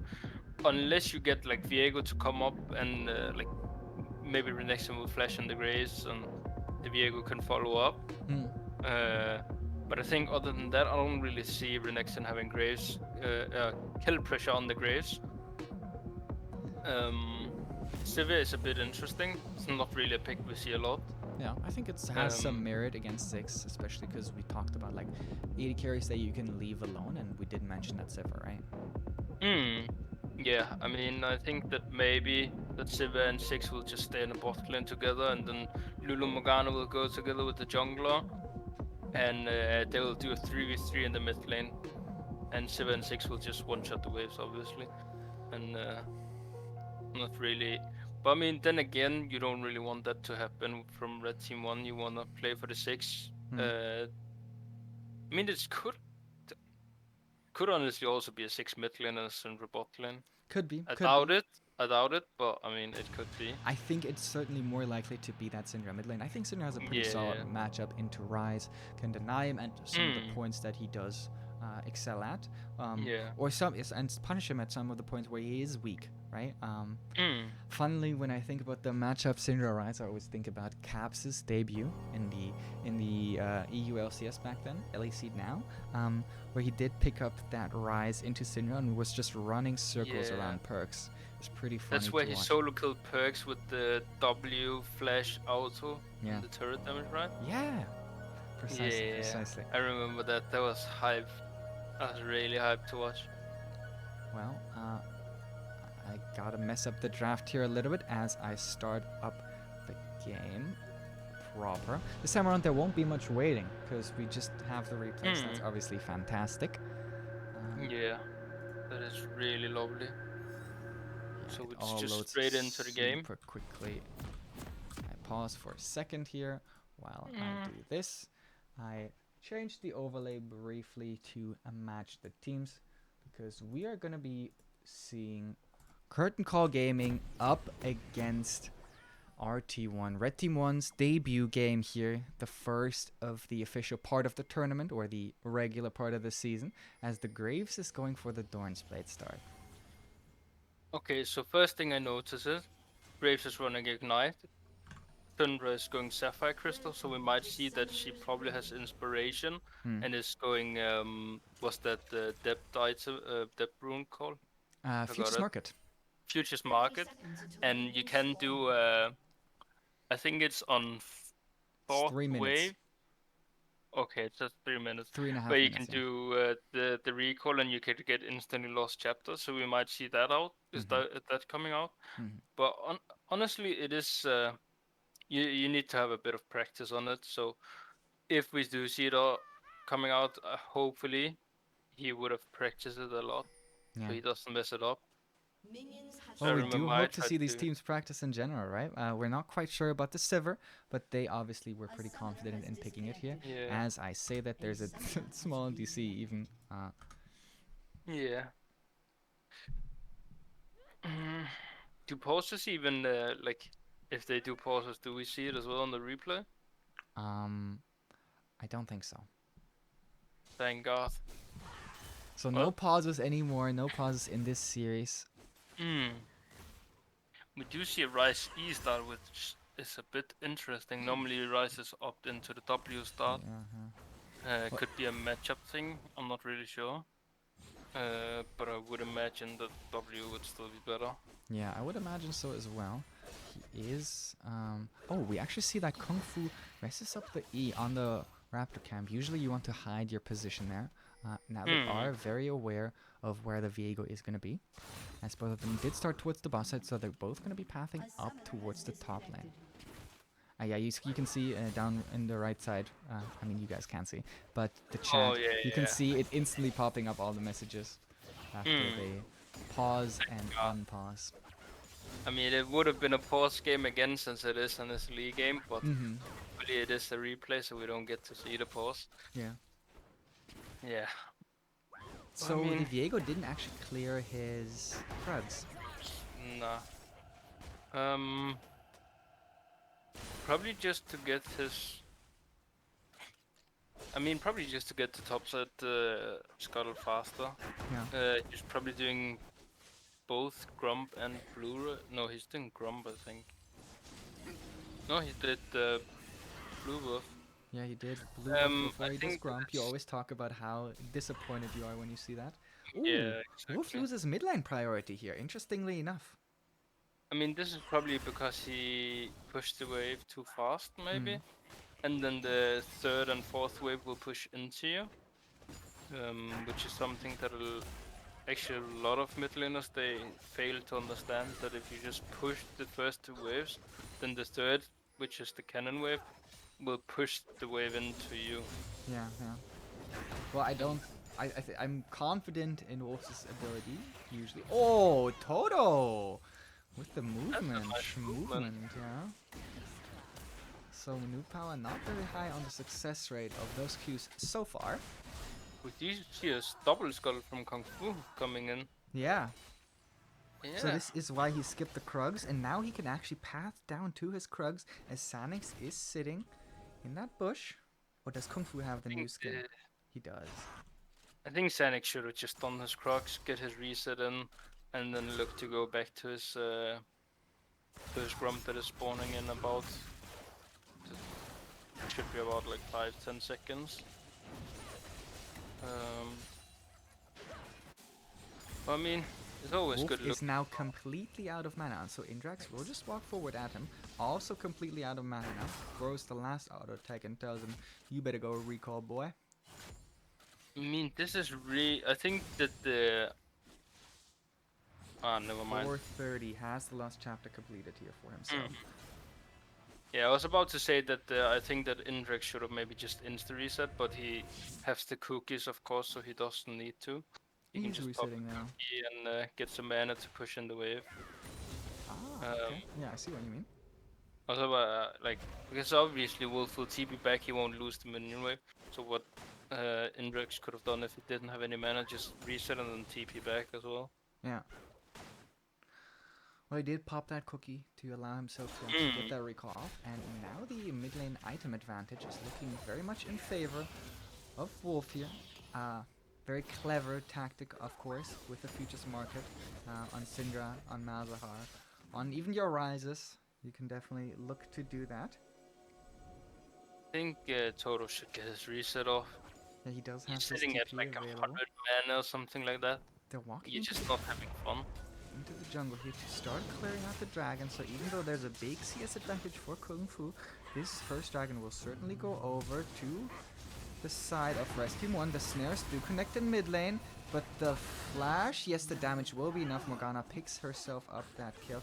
Loon even trying to flash to help, but not being there quite in time. Leaves her flashless as well. And they didn't invest any summoners other than the Ignite on the side of CCG. Yeah, I mean, this is also just what we saw from the opening tournament of Noob Power. His roaming being at correct times. He also came from the top side of the map, Yeah. which is really interesting. I think the bad part about this is that they invested a ping ward in the top side, which is not really their favorite. I would say that you don't want to play for this Renekton into Graves. Well, you can try to play for the early Herald, especially with Zilla already finding this like freedom around the map. Yeah, Oh but God, that's a pretty Viego skin. Holy moly. yeah, definitely is a lot of pretty skins. Well, I agree with what you're saying. Like, you can playing around the Renekton is not the most ideal scenario, as he's going in onto Rengo here. But Rengo will do exactly as you already said. Just dashes backwards, puts down a smoke screen, builds himself some distance between. Loon is clearing out this control ward slowly so that Sanix is allowed to pick up his blue buff without the knowledge of the side of CCG.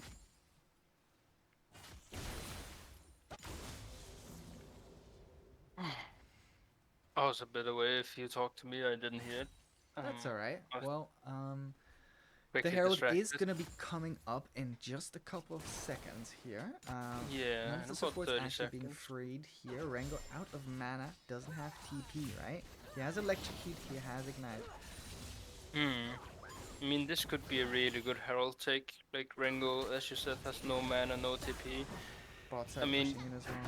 Yeah, you could move your Morgana up after this next wave shot. But Kung Fu is actually opting into a reset. He is also gonna go the crit build with the. Sanix is here at exactly the right moment. Lands the wind, becomes lightning. Rengo rather, trying to follow up. All they force for now is the flash on the Renekton. Yeah. I mean, we do see the Viego going for the crit build. With the Mortal Shieldborn, probably also the Borg. Of course, being Blade of the Ruined King. And then doing this kind of build. I actually don't know what you build other than that. I just know that's your core. Well, we will definitely see what Kung Fu goes here, and then we can sort of like, once again, start talking about how much we like it. New palette here in the top side. This is why we hype this man up, right? This is what he does. He comes up, but he doesn't actually find the advantage he was looking for. So now he's starting to clear out some vision. Gets caught out by the wind, becomes lightning, flashes over the wall to keep himself safe from that Syndra stun. Also had the black shield, but also loses the flash here. And this is what we talked about a bit in draft. You just leave your 7 and 6. Oh, Sanix flashes forward, and that means that Zill is very, very caught out here, but the TP comes in time and does actually save his Morgana. Now they're trying to trade damage back. Alex Big Show already popping that Dominus. Oh, Kung Fu is very aggressive here. Flashes forward, but the Polymorph is available, so he uses a defensive flash Toto, also connecting with the Mega Inferno Bomb. And Toto now just it's a TP'd in 5v4 for the side of RT1 as they've rotated both bot liners up towards this. Toto using his TP actually to get into this fight. Yeah. But as we see down on the bot side, they will lose approximately 2 waves here, plus the plates. I think Caliber is really hard trolling by not just hitting this turret. I think that there's no reason to actually maybe resetting for Dragon. That could be one part, but I mean, you do have time. Actually, maybe it is the correct play just to get the reset in before the Dragon. Well, the RT1 Yordos are moving down back towards the bot side, trying to clear the ways before the next upcoming dragon. Sanix also coming off the reset into this objective here. Wolf spotting Indrax on this ward. Does not have the unleashed power available, but Scatter the Weak will land nonetheless. Toto and Loon now making their way into the river here, as they're trying to force some vision coverage forward to actually pick up that dragon. Zill spots out that ward, placed just seconds earlier by Sanix, I believe, as that was basically the only control ward available for this bottom side of the map. No other is in inventory, and most of the trinkets on cooldown as well. Now Rengo, nice dash here. This is why we think that the matchup is very good for him. Yeah, I mean, this just proves what I said in the draft phase as well. Whenever Renekton wanna go in, you just E out, and you can smoke screen him, you can kite him, and you can space him. So, and you get your E cooldown lowered as well with your auto attacks, so that is pretty nice. Both of these supports actually managing to crest the level 6 mark now, and the second dragon will be started up here by the side of CCG as they do have the advantage. Nice use of the blast cone there, sends both of the members over, really secures it, sets it, and takes it home. The only CS, like we see some small CS advantages, but the biggest one has to be inside the jungle, right? Kung Fu massively out CSing Sanix here now clearing him. This binding does connect. Another one for the percentage hit, right? Well, they haven't been too high so far. Nah, I mean there hasn't been much action either. Yeah. So I mean I think all of the ones that he's thrown that we have seen hit. No. Might be wrong. I've definitely seen him miss more than I've seen him hit so far. Alright, Like he then hit some clutch ones, for example, in that mid lane. Obviously, very easily after the Rise route. Herald is placed down here towards the top lane as they're trying to take some turret plates off this Renekton's turret. And really trying to force this Crocodile to be on the weak side of the river. They do live in the Nile, and maybe he has to sink back into his waters. Does manage to find his supports. And they do land that binding, so Kungfu's going very aggressive, but Wolf with a perfectly timed roam will set his team up, will set his jungler up for a double kill here coming out from Sanix. They were very caught out, Loon also being up here as they do respect the support room, but Wolf makes all the difference. And Indrax is left scratching his head. I mean, this is what we talked about in the draft as well. These two supports will just leave the bot lane. They will say, you guys play the lane and we will go with a jungler. And I mean, this Wolf like roam time is just so perfectly timed as well. He just comes up perfectly timed to just EQ, to stun up Kung Fu, and I think also Nuke Power. Yeah, I think he was also stunned up, yeah. Yeah, I mean, definitely just stun up so they could They get are now looking to go aggressive here towards Toto, already using the Ignite. The binding does connect here, and so that means that Toto will fall. Nice usage of the Sivir ult. really good discipline that he doesn't just instantly bind and he actually just holds it. Yeah. So the Toto will just like out dodge himself, and he can gain distance on that. Also falling a little bit behind in CS here. I mean, we do see almost a 30 CS advantage in the bot lane, plus the kill as well. So, I mean, this Sivir is getting really far ahead compared to the 6. Does not go for the mana meters, as that is a lot of damage from a single Syndra my- kill. I mean, she do also have the Ludens already. Yes. Paired up with the Codex. So, Ton of early gold here for the Syndra. Wolf finding himself at 5,000 gold, not even 15 minutes into the game here. yeah, I mean, as we could see, Caliber is also at 5,000 gold at the moment, so it's pretty even.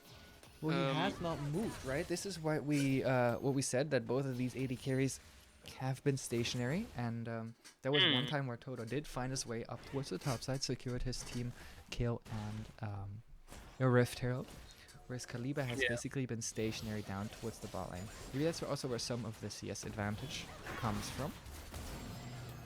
Definitely. I mean, Finding this is also connects. what we talked about, that Kung Fu top side, going in, following up the double stun combo. The ult also hitting. Sanix now making his way on the opposite side of the map, trying to cross map. Heal comes out from Kaliba to try to save his support. Zill does flash away. I mean, this is also something we talked about, that Renekton will most likely only have kill pressure if he gets the help from the Viego as well. So, I mean, wow, that sword looks so fucking amazing with the skin. Yeah.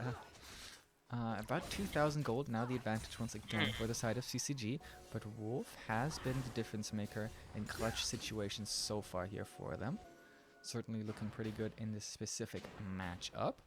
Also up a couple of CS.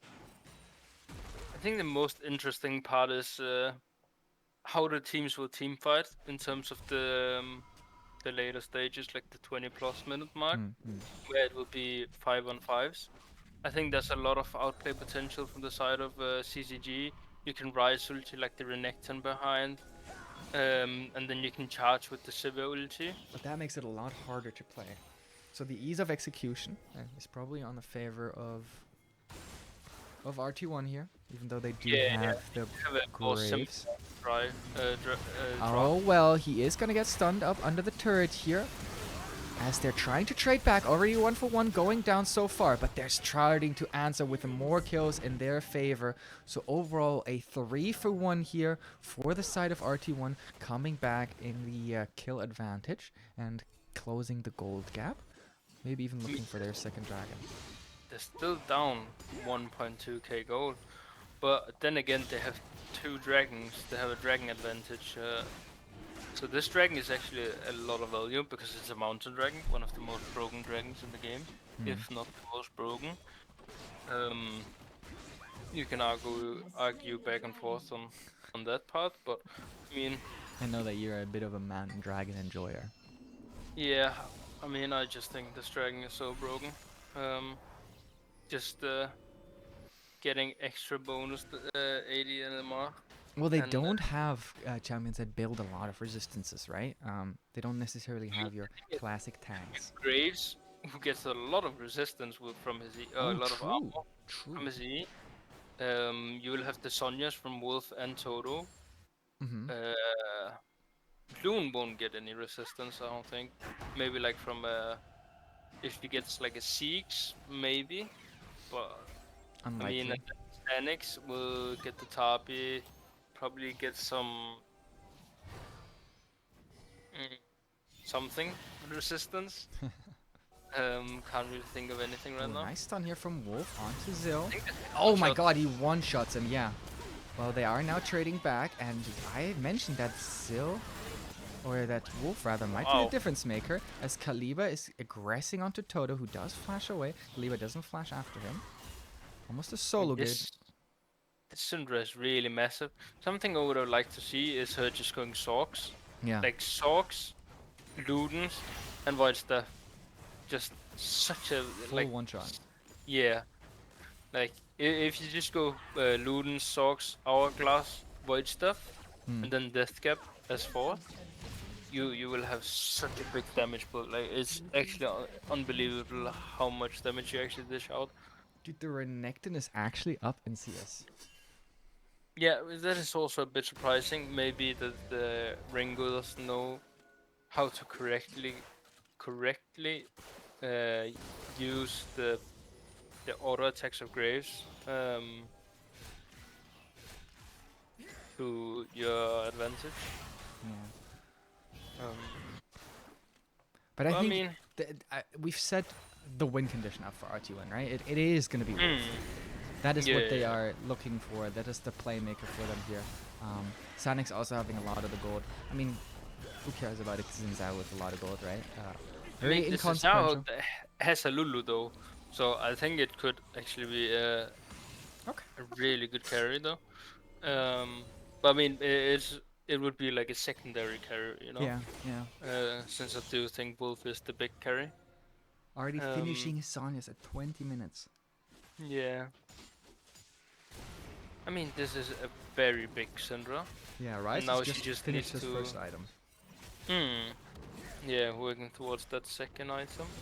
What is he even building the Rise with this mana crystal? I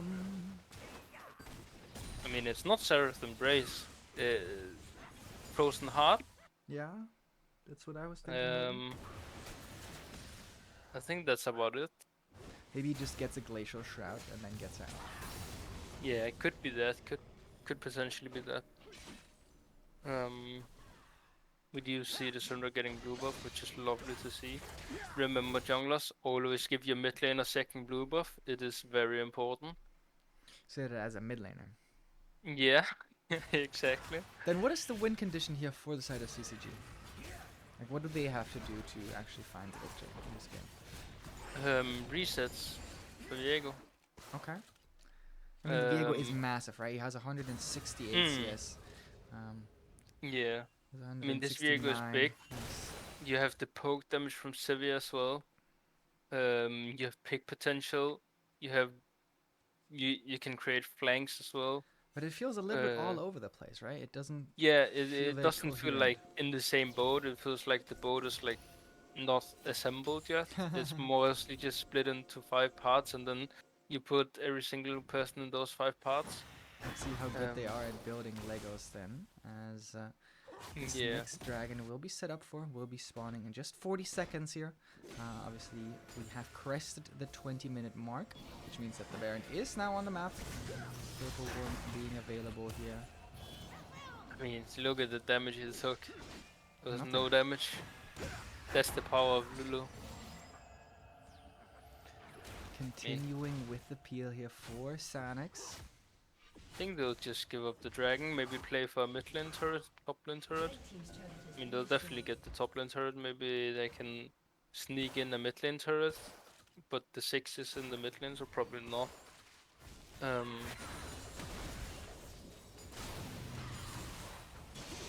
How Sanix is going in here onto Kung Fu. And the jungler that we had been setting up as one of the big win conditions has to ult out. Yeah, I mean, I just generally think that this is just not a fight you should be going for. You should just be going for that mid prow.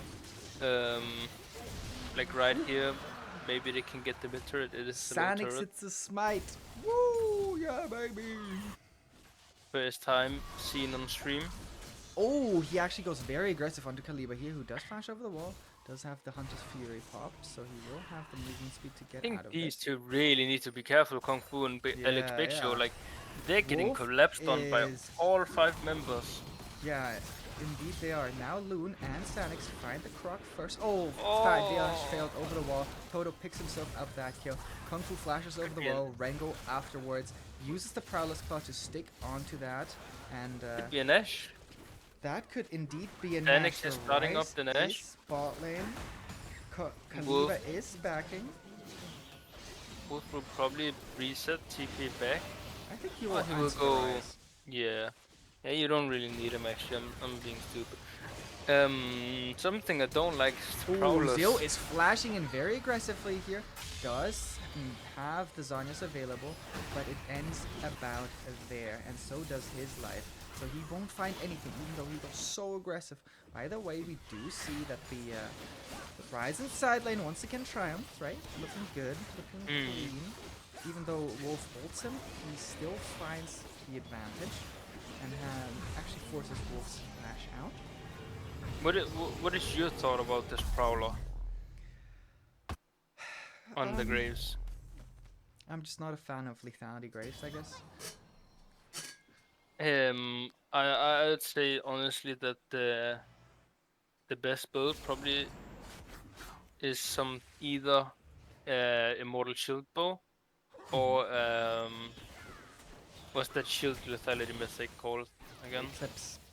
Eclipse. Either one of these two. Those are the And two then I usually go going- for as well, yeah.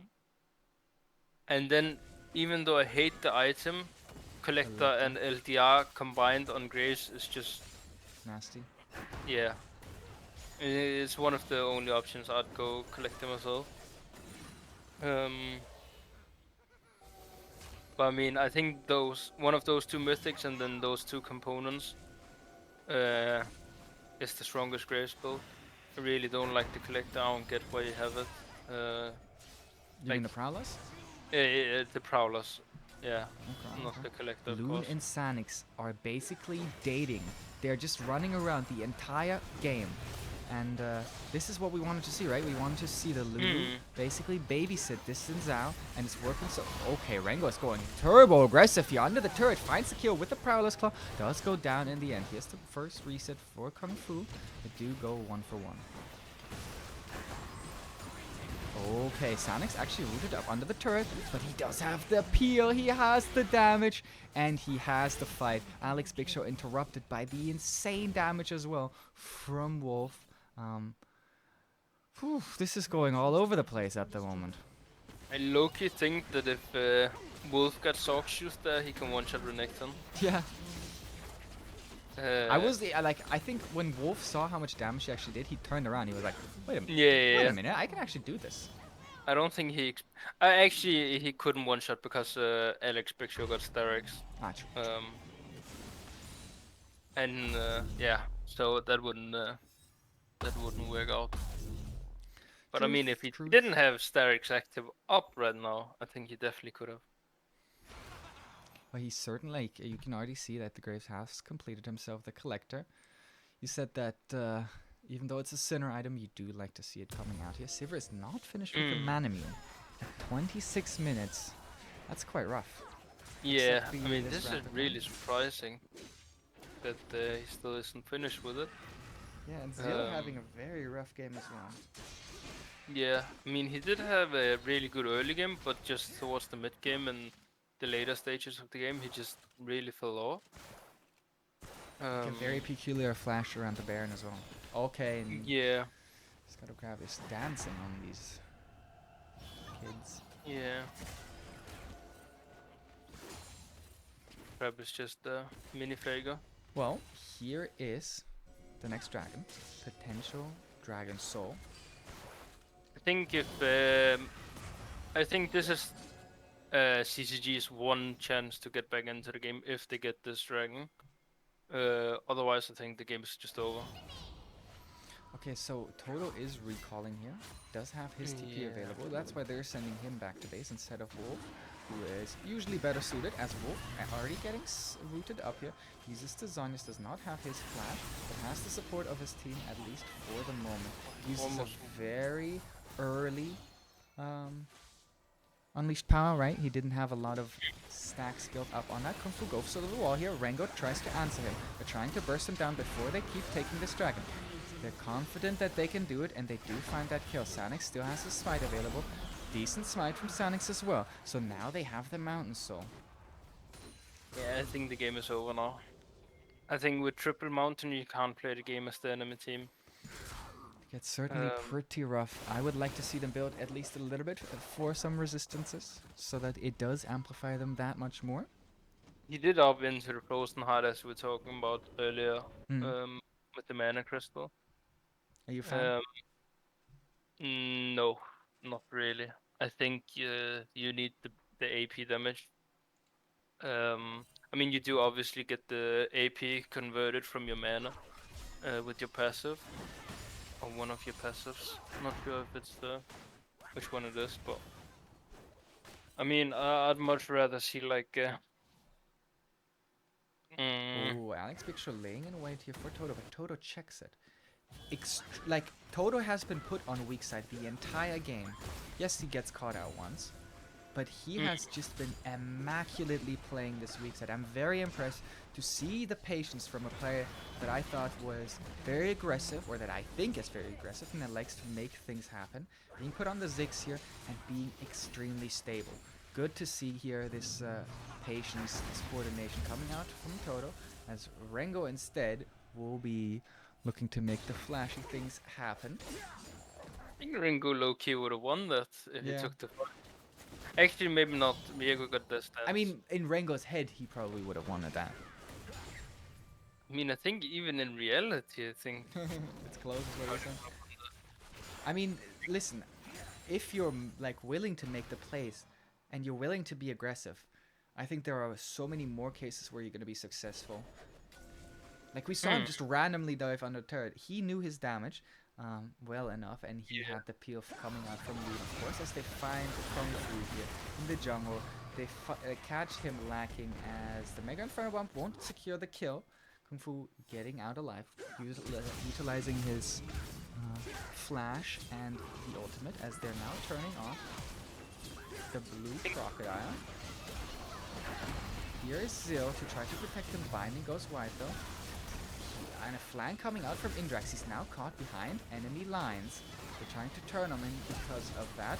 Wolf also with the next rotation. Already first kill though for the side of CCG. Rango dashing over the wall. As Flash comes out from Wolf, and he just basically one-taps Kaliba here. Oof. Huge damage. Low-key, there was a bit of an overextension from RT1. I think after the Kung Fu, I think they could have just went to Baron. Yeah, a little bit of an overextend, especially with all the support coming in.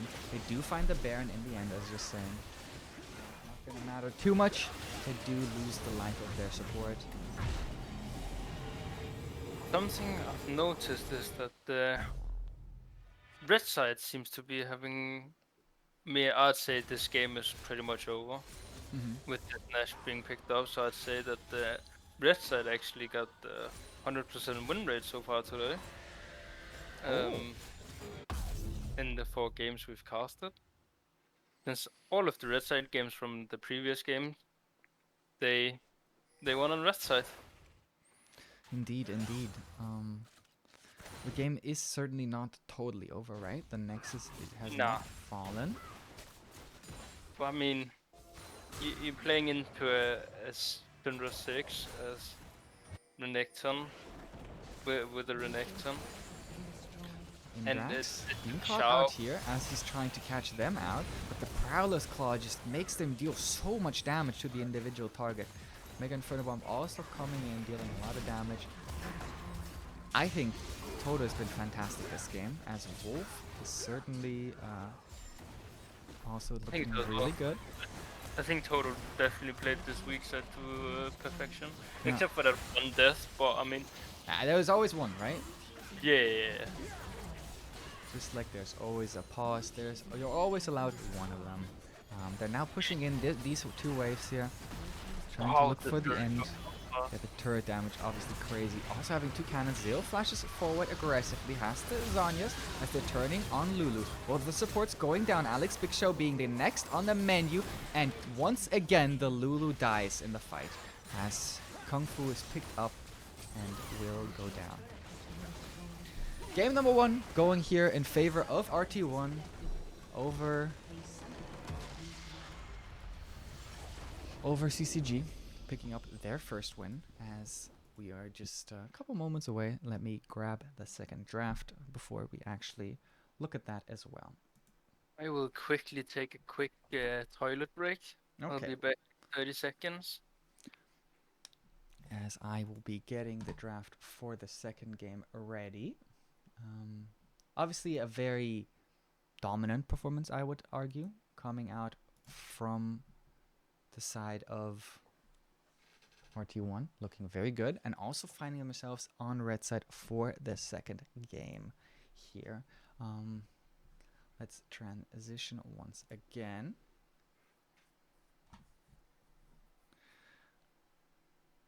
Well, we already see a couple of interesting picks here as we can sort of reminisce a little bit more about what we saw in the first game. I think Toto on his weak side performance looked really, really good. I think that Wolf also had an outstanding game, and Sanix being pocketed by the Lulu was very scary. Very, very scary. And I think that the duo of them, the support jungle, basically unlike anything else we've seen so far, like a play style and a way to approach the game that we haven't seen so far. I really like to see Loon was able to free herself from her lane. We hyped up Zil as this player that is able to roam, that is able to get around the map, that is able to make plays, and that certainly did also happen in mid lane, especially like when he came from top side. Crazy pathing there from the man, but it did not like it ended there. The roams from Zil were always matched, were always answered by Loon, and there was always Loon and Sanix in position in the right at the right point, in the right place, at the right time, in the right place. And that wins you games. That literally just wins you league games. Being at the right place at the right time. And they pick up their first win in the series here. Now we can start to look a little bit over the draft here once Jonas comes back. I am back now. Welcome back. Well, just letting you finish your sentence. We see that the Garen and the Zillion that you asked for, or that you were questioning where they were in the first game, they're both here. And this time around, Kung Fu finds himself not on the Viego, but on the Gragas instead. Do you like the setup here from the Gragas Yasuo? I mean, generally speaking, how they drafted it, no. But I do like Gragas Yasuo. Okay. But then again, I think that you should just do Diana Yasuo. It's just a better combo. Oh, Diana is nerfed, I guess. Yeah, but I wouldn't say she's out of the place. Okay. I mean, I play Diana. Yeah, I agree. But then again, you can't really blind Diana. Mm-hmm. I think Kindred is good into the side of CCG's draft, but I think it came early. It's very interesting, right? It feels like the Kindred would have been a later pick because it feels so good into what CCG have actually drafted themselves here. Yeah. I mean, you have to do your Garen, like Cillian really enabling the Garen, Yeah. because usually Garen just gets like beat down and kited and you can't do anything. Hmm. But the Cillian E definitely helps the Garen a lot. Um, he just have to dodge the Syndra E and Yeah, and this time eh, around he picks it up very early into the draft, right? yeah. I mean, it's very rough for the Garen to play this game. Like you have Leona stuns, you have various ulti that you have to dodge, you have Hmm. Syndra E, Hmm. Kindred ulti as well. I And mean, then the I just Mordekaiser Garen. I think that's really, really rough for the Garen. yeah, I think that overall, I can already kind of see where the game is gonna go. Yeah. Um, I mean, we'll see. We will see indeed. Then tell me, like, what are you expecting to see? Maybe something from the side of CCG to upset the sort of narrative that we might have in our heads when we start loading Um, this up. you could see Gragas like a blue side clear or red side clear, and then going into reset, getting the boots, see because you have Predator, and then getting your pink ward as well, and your Oracle, if you haven't already gotten that. Well, That's game number 2 here between CCG and RT1 is gearing up, as I will allow you to continue your point. that is something that a lot of people they from my experience used to do in Gragas, but that is also a long time ago. I'm not sure if they play Gragas the same way anymore. Um, but I mean that could be definitely be an option doing some cheese gangs with Predator. Yeah. Um, I think that you mainly want to play. I mean, hopefully we'll see some Gragas E Flash on the Syndra. Yeah, you do have to turn that matchup in your favor. I think it's a very volatile matchup. Syndra can certainly find advantages against Yasuo, but Yasuo can also certainly find advantages against Syndra. Yeah, I mean it is a very volatile matchup. I think it's in favor of Yasuo though. Mm-hmm. Um, we do see a 5-point cover from both teams. Yeah. I think main that I'm very curious why so many teams don't have their junglers in mid lane. It yeah, makes that is also something that I don't understand why they have the mid laners in mid lane. yeah. Um, I think you should always have your jungler in the mid lane, and then at like 115, unless you want to go for like a 55-second ward and then reset into Oracle, then I Mhm. think you should always just be in the mid lane, and then 115 you walk back towards back behind your tier 1, and then you walk to either side of the jungle. Yeah. Um, What skin does Alex pick? I guess it's the Battle Academy one. yeah, No, I think Battle Academia. yes, Academia I think it's called. Yeah. Well, I've never seen a skin in game, I believe. So pretty interesting. Alex being on his main here, Zil being on his main here. But I do know that the side of RT1 also certainly feels comfortable, as the level 2 will already be achieved here for the Syndra, but also down towards the boss side. So two teams, or the two lanes that do get that level 2 first, are going to have some advantageous trades. Both junglers pathing up towards the top side, but Kindred is much quicker. Yeah, I mean, I think that either Gragas will just reset here, get the boots in, get the thing in. As I talked, no, he will up into full clearing, or at least going towards this blue side. Maybe just taking blue buff, going into the scuttle after that. So they will meet each other on the blue buff or the top scuttle. Oh, another pause, by the way. Well, then we have so far every single game has been with a pause. Yeah. But thank God we don't have to see it in these games, since it is a pre-recorded game. Yeah, well, Indrax actually finding a very good trade onto Wolf. Camera does pan away from it, doesn't even have to commit his flash. Wolf Max does. top scuttle. Oh, and Kung Fu gets it with a smite. So a big advantage here for Kung Fu, as that was also the mark for Kindred. This is That is very painful. a bomber for the Kindred. I mean, now Kung Fu can go to the bot scuttle and double scuttle him. Something that Sanix could have done is that he could have realized that Kung Fu only did a 4 camp clear. So he could have went into his grump and stolen that away, since it's his bot lane is actually being saviors, and Yeah. They're actually coming up and saving him the Scuttlecraft. These 2 bombs do land on the Varus. Toto taking a bit of damage here, but also finding some advantageous trades beforehand. Rango and Alex trading big time. And in the end, Rango does stand the victor.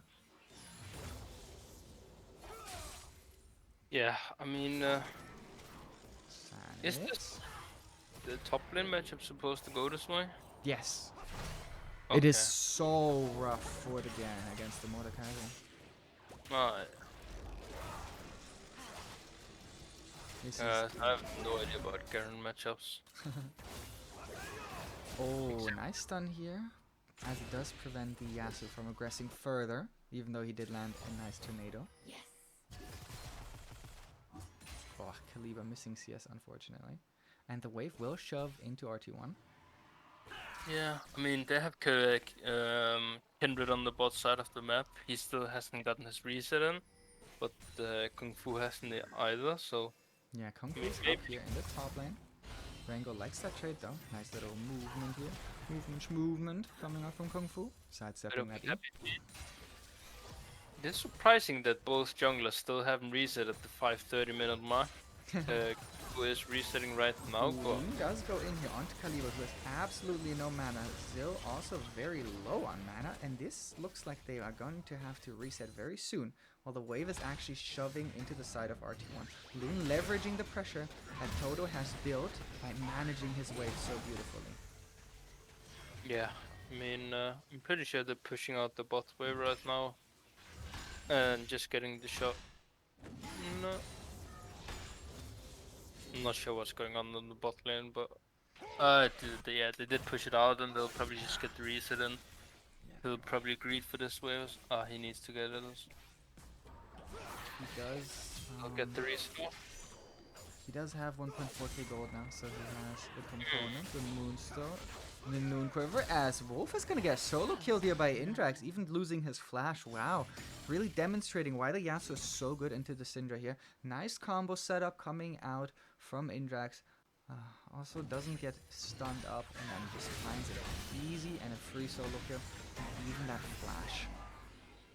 Yeah, Around the Kindred Mark is once again on that Scuttle Crab, right? It always goes to that Scuttle Crab early on, and Loon is determined on securing that. Alex Big Show flashes forward and knows his damage perfectly. Sanix not trying to answer.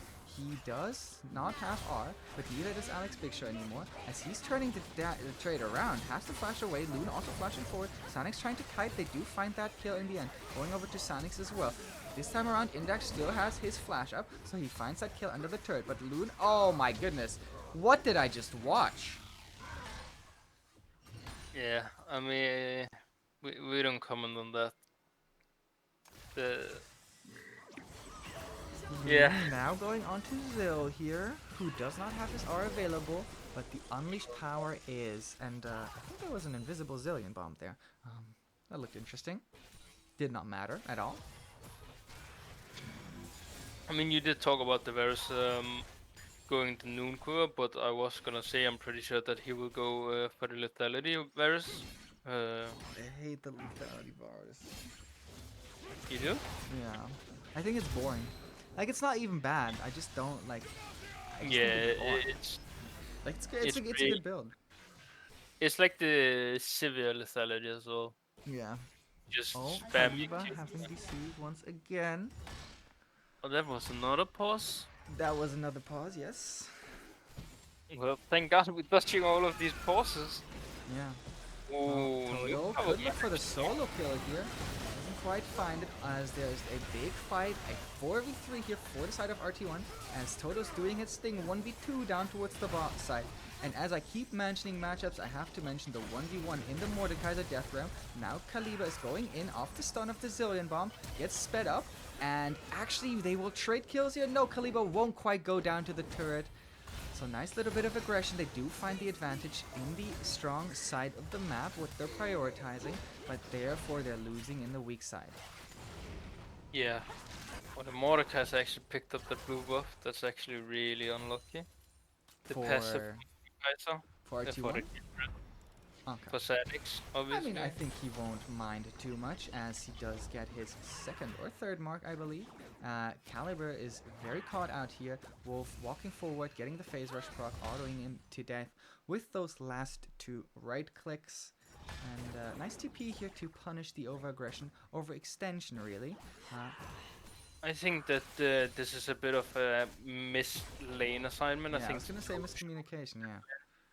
and Wolf could have just taken this wave, pushed out the next wave as well, and then they could have lane swapped again. So a bit of a missed opportunity to do a proper lane assignment, a Yeah. proper lane, temporary lane swap. It's not going to be the end of the world as the CS is looking extremely even basically across the board, right? We are approaching that 10-minute mark. Alex Big Show is looking for these trades and has actually started winning them quite handily. Has picked himself up that Hearthbound axe. And that I mean, means Bring that Gold 100% also must have a lot of gold in his pockets right now. 1.7k. I think that's why he's that Alex Big What Show a is like, he had an amp tome and he had boots.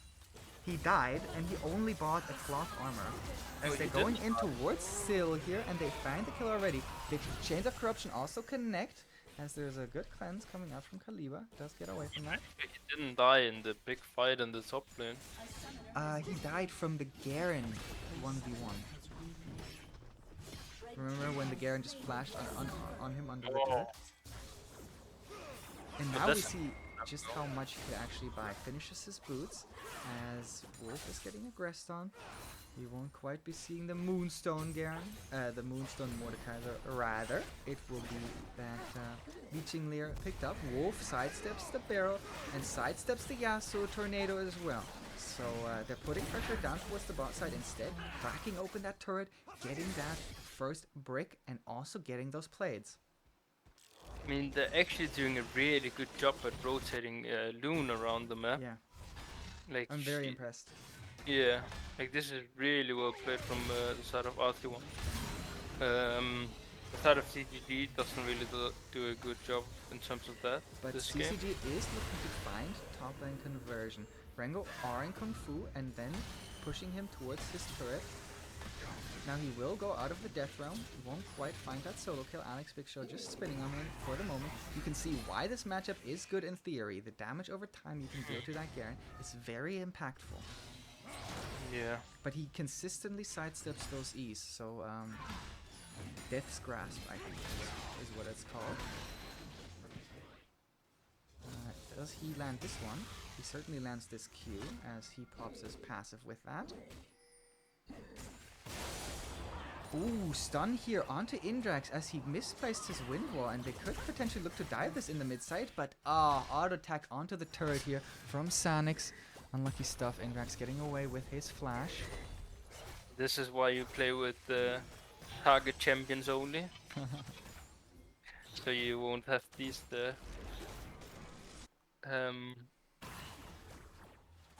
misclicks. Also big props here to Toto once again as they're finding the advantage on the Syndra here. Even though Luden has freed herself from that lane, still the advantage goes over to CCG here in that mid lane matchup. I mean, there's not much counterplay when the Predator Gregors just E-flashes on you. Yeah, yeah. There's not much you can do. I guess you can react with your flash, but then If you again, can. ulti you, Yeah. so it's not worth it. You'll die anyways. Does maintain his flash here. And now both mid and jungle from CCG don't have flash. I think for the upcoming dragon fight as well. No, they should be around back. I mean, Gregors won't have flash. True, he doesn't have lucidity boots. Yeah, and Yasuo won't have flash either. I Big don't trade think. here in top lane. Once again, the E missed or sidestepped, if you would like to put it that way. Rengo healing up with that W. It's a nice chunky Q. Are you aware that Mordekaiser Qs, as it flashes away here, not a turret, are you aware that Mordekaiser Qs deal more damage when the target is isolated? Yeah, yeah. Okay, well, he is just gonna go down to Alex Big Show, but in the river they find the Gragas instead. I mean, 1 for 1 Alex overall. in what you described at least, since I didn't have any knowledge of the matchup, as a bad matchup for the Garen. Yeah. It has got 2 solo kills so far. Yeah, I it mean- looks very comfortable on that Garen. Yeah. Certainly understand some of the bans that have been levied towards him, and I think that at least he can feel pretty confident with his performance so far in the early stages of the game. I mean, he definitely can. It's really. I mean, and he's picking up the Stride Breaker. Probably because. Very aggressive step here from Wolf. Does land a nice Q to deter the pressure from the Yasuo. I think once the wave comes in, Yasuo can just jump on top of the Syndra. Yeah, I would tend to agree with that. He is hiding instead, trying to look for a kill. With the Syndra pushing the wave. He might also just be waiting for his Gragas to come down. Gragas evade the Predator. P available. As they are looking to get that Rift Herald. Oh, but the perfect mark spawns for Sanix. This will also mean the Gragas will lose his blue buff. His buff play has not been good. Both of them up at the same time. Yeah, I mean, he also lost the last blue buff. He did. So that's Yeah. a bit unlucky. Maybe he needs to work a bit on his jungle This passing. 3-man core from the bottom side. It's coming down here. With Sanix also placing the Herald. Gets stunned up momentarily. A little bit of damage. Ooh, Indrax mispressing his wind wall here, but Syndra still having flash up, uses it in a very nice manner, and then, oh my god, what a beautiful solo kill from Wolf here, also looking for more aggression, gets the face rush proc, lands another Q, Gragas has that W for now. When is the Scat of the Week back available? Loon comes in with the solar flare over the wall. Is she looking to solo kill him here? Well, Wolf is close by, didn't quite want to step over that Gragas barrel on the ground, so they will pick up that kill as well in the end. Wolf with the moves.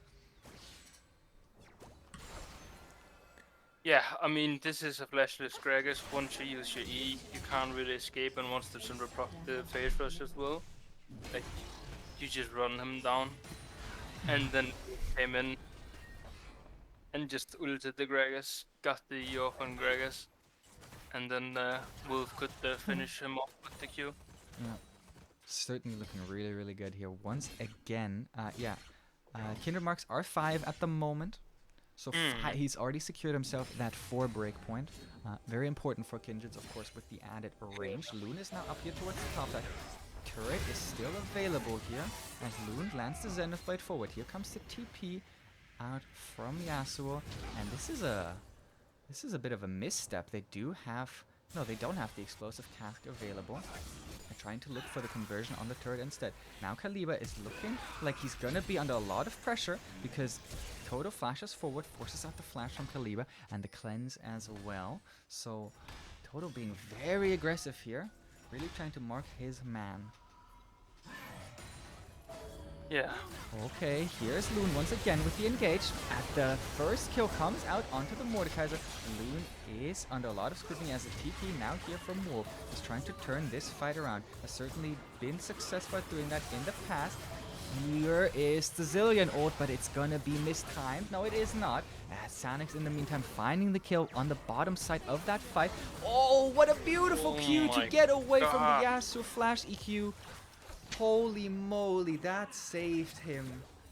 Well, it would I have mean, been that's questionable. a really well-timed Q. Yeah, would have been questionable whether he does end up going down even if that lands. But just styling with that Kindred Q, to be honest. And Loon once again being rewarded for the aggression, for the map movement, and for that continuous engaging. Coming out on that Loon Leona. is really playing amazing right now. And Kindred just took the mark as well. Didn't he? On the Kindred, red ball? I'm pretty sure that must be Sonic's 7th mark. Nope, he did not. I think Toto picked it up and interesting. Oh, Toto took his mark. Trolling. Yeah. More like Trolldo. Yeah, just FF report Toto and go next. That's what Sanik's probably saying right now. Yeah, well, they did stop that Syndra, but they didn't know about Loon. And so now here is the damage from Wolf. Don't quite one-shot her yet, as he does go for a very different build this time around. And I Yeah. love the adaptation. The thing about it is that you don't really have much of HP builders on the side of CCG. I You only think have the you do. Garen. You have the Gragas as well. But what is Gregis gonna get as Gragas? HP? Things like the Morellos.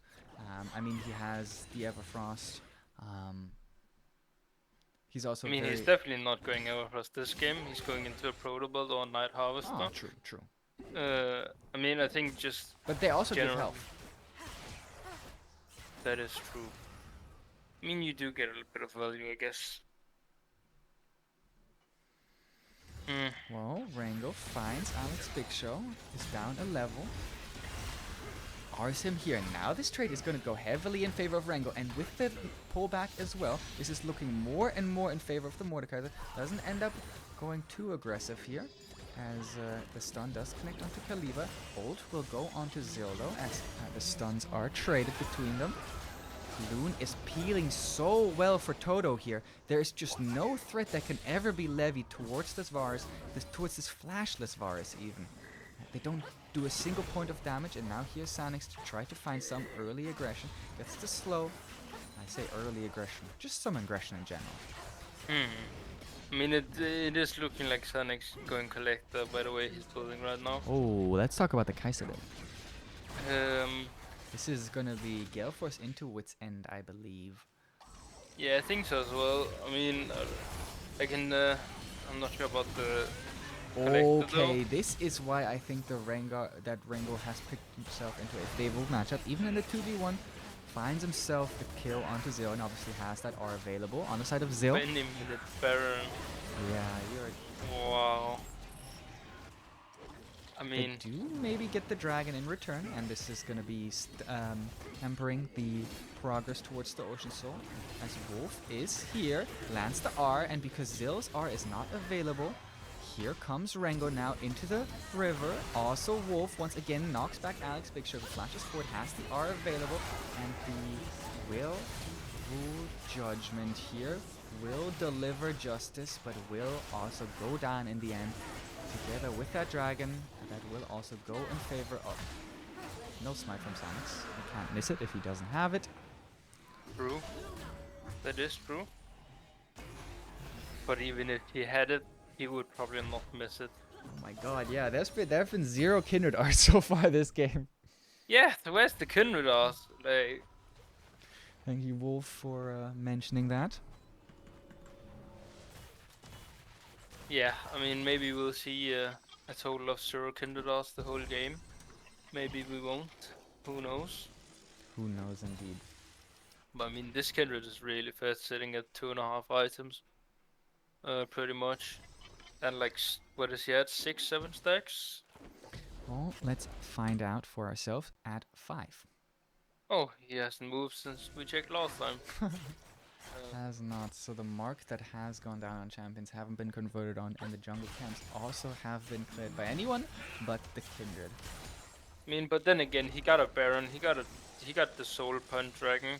Yeah, so, yeah, I mean, I mean, he he has got the big something- mark, right? He has 4. He has a big break. yeah, Four. he got the checkpoint mark. So that's perfectly fine. Oh, Garen finds another solo kill up towards the top side. Good So solo certainly kill. pretty good. And I in the mean, this meantime, game they're is looking very rough from the side of CCG so far. well, they have the Garen continuously solo killing in an unfavorable matchup. I mean, they do also have the Gregor Yasuo, and I mean, Yasuo is a bit far away from his power spike, but he's only, like, it's only 6 deaths, and then he's there. Yeah.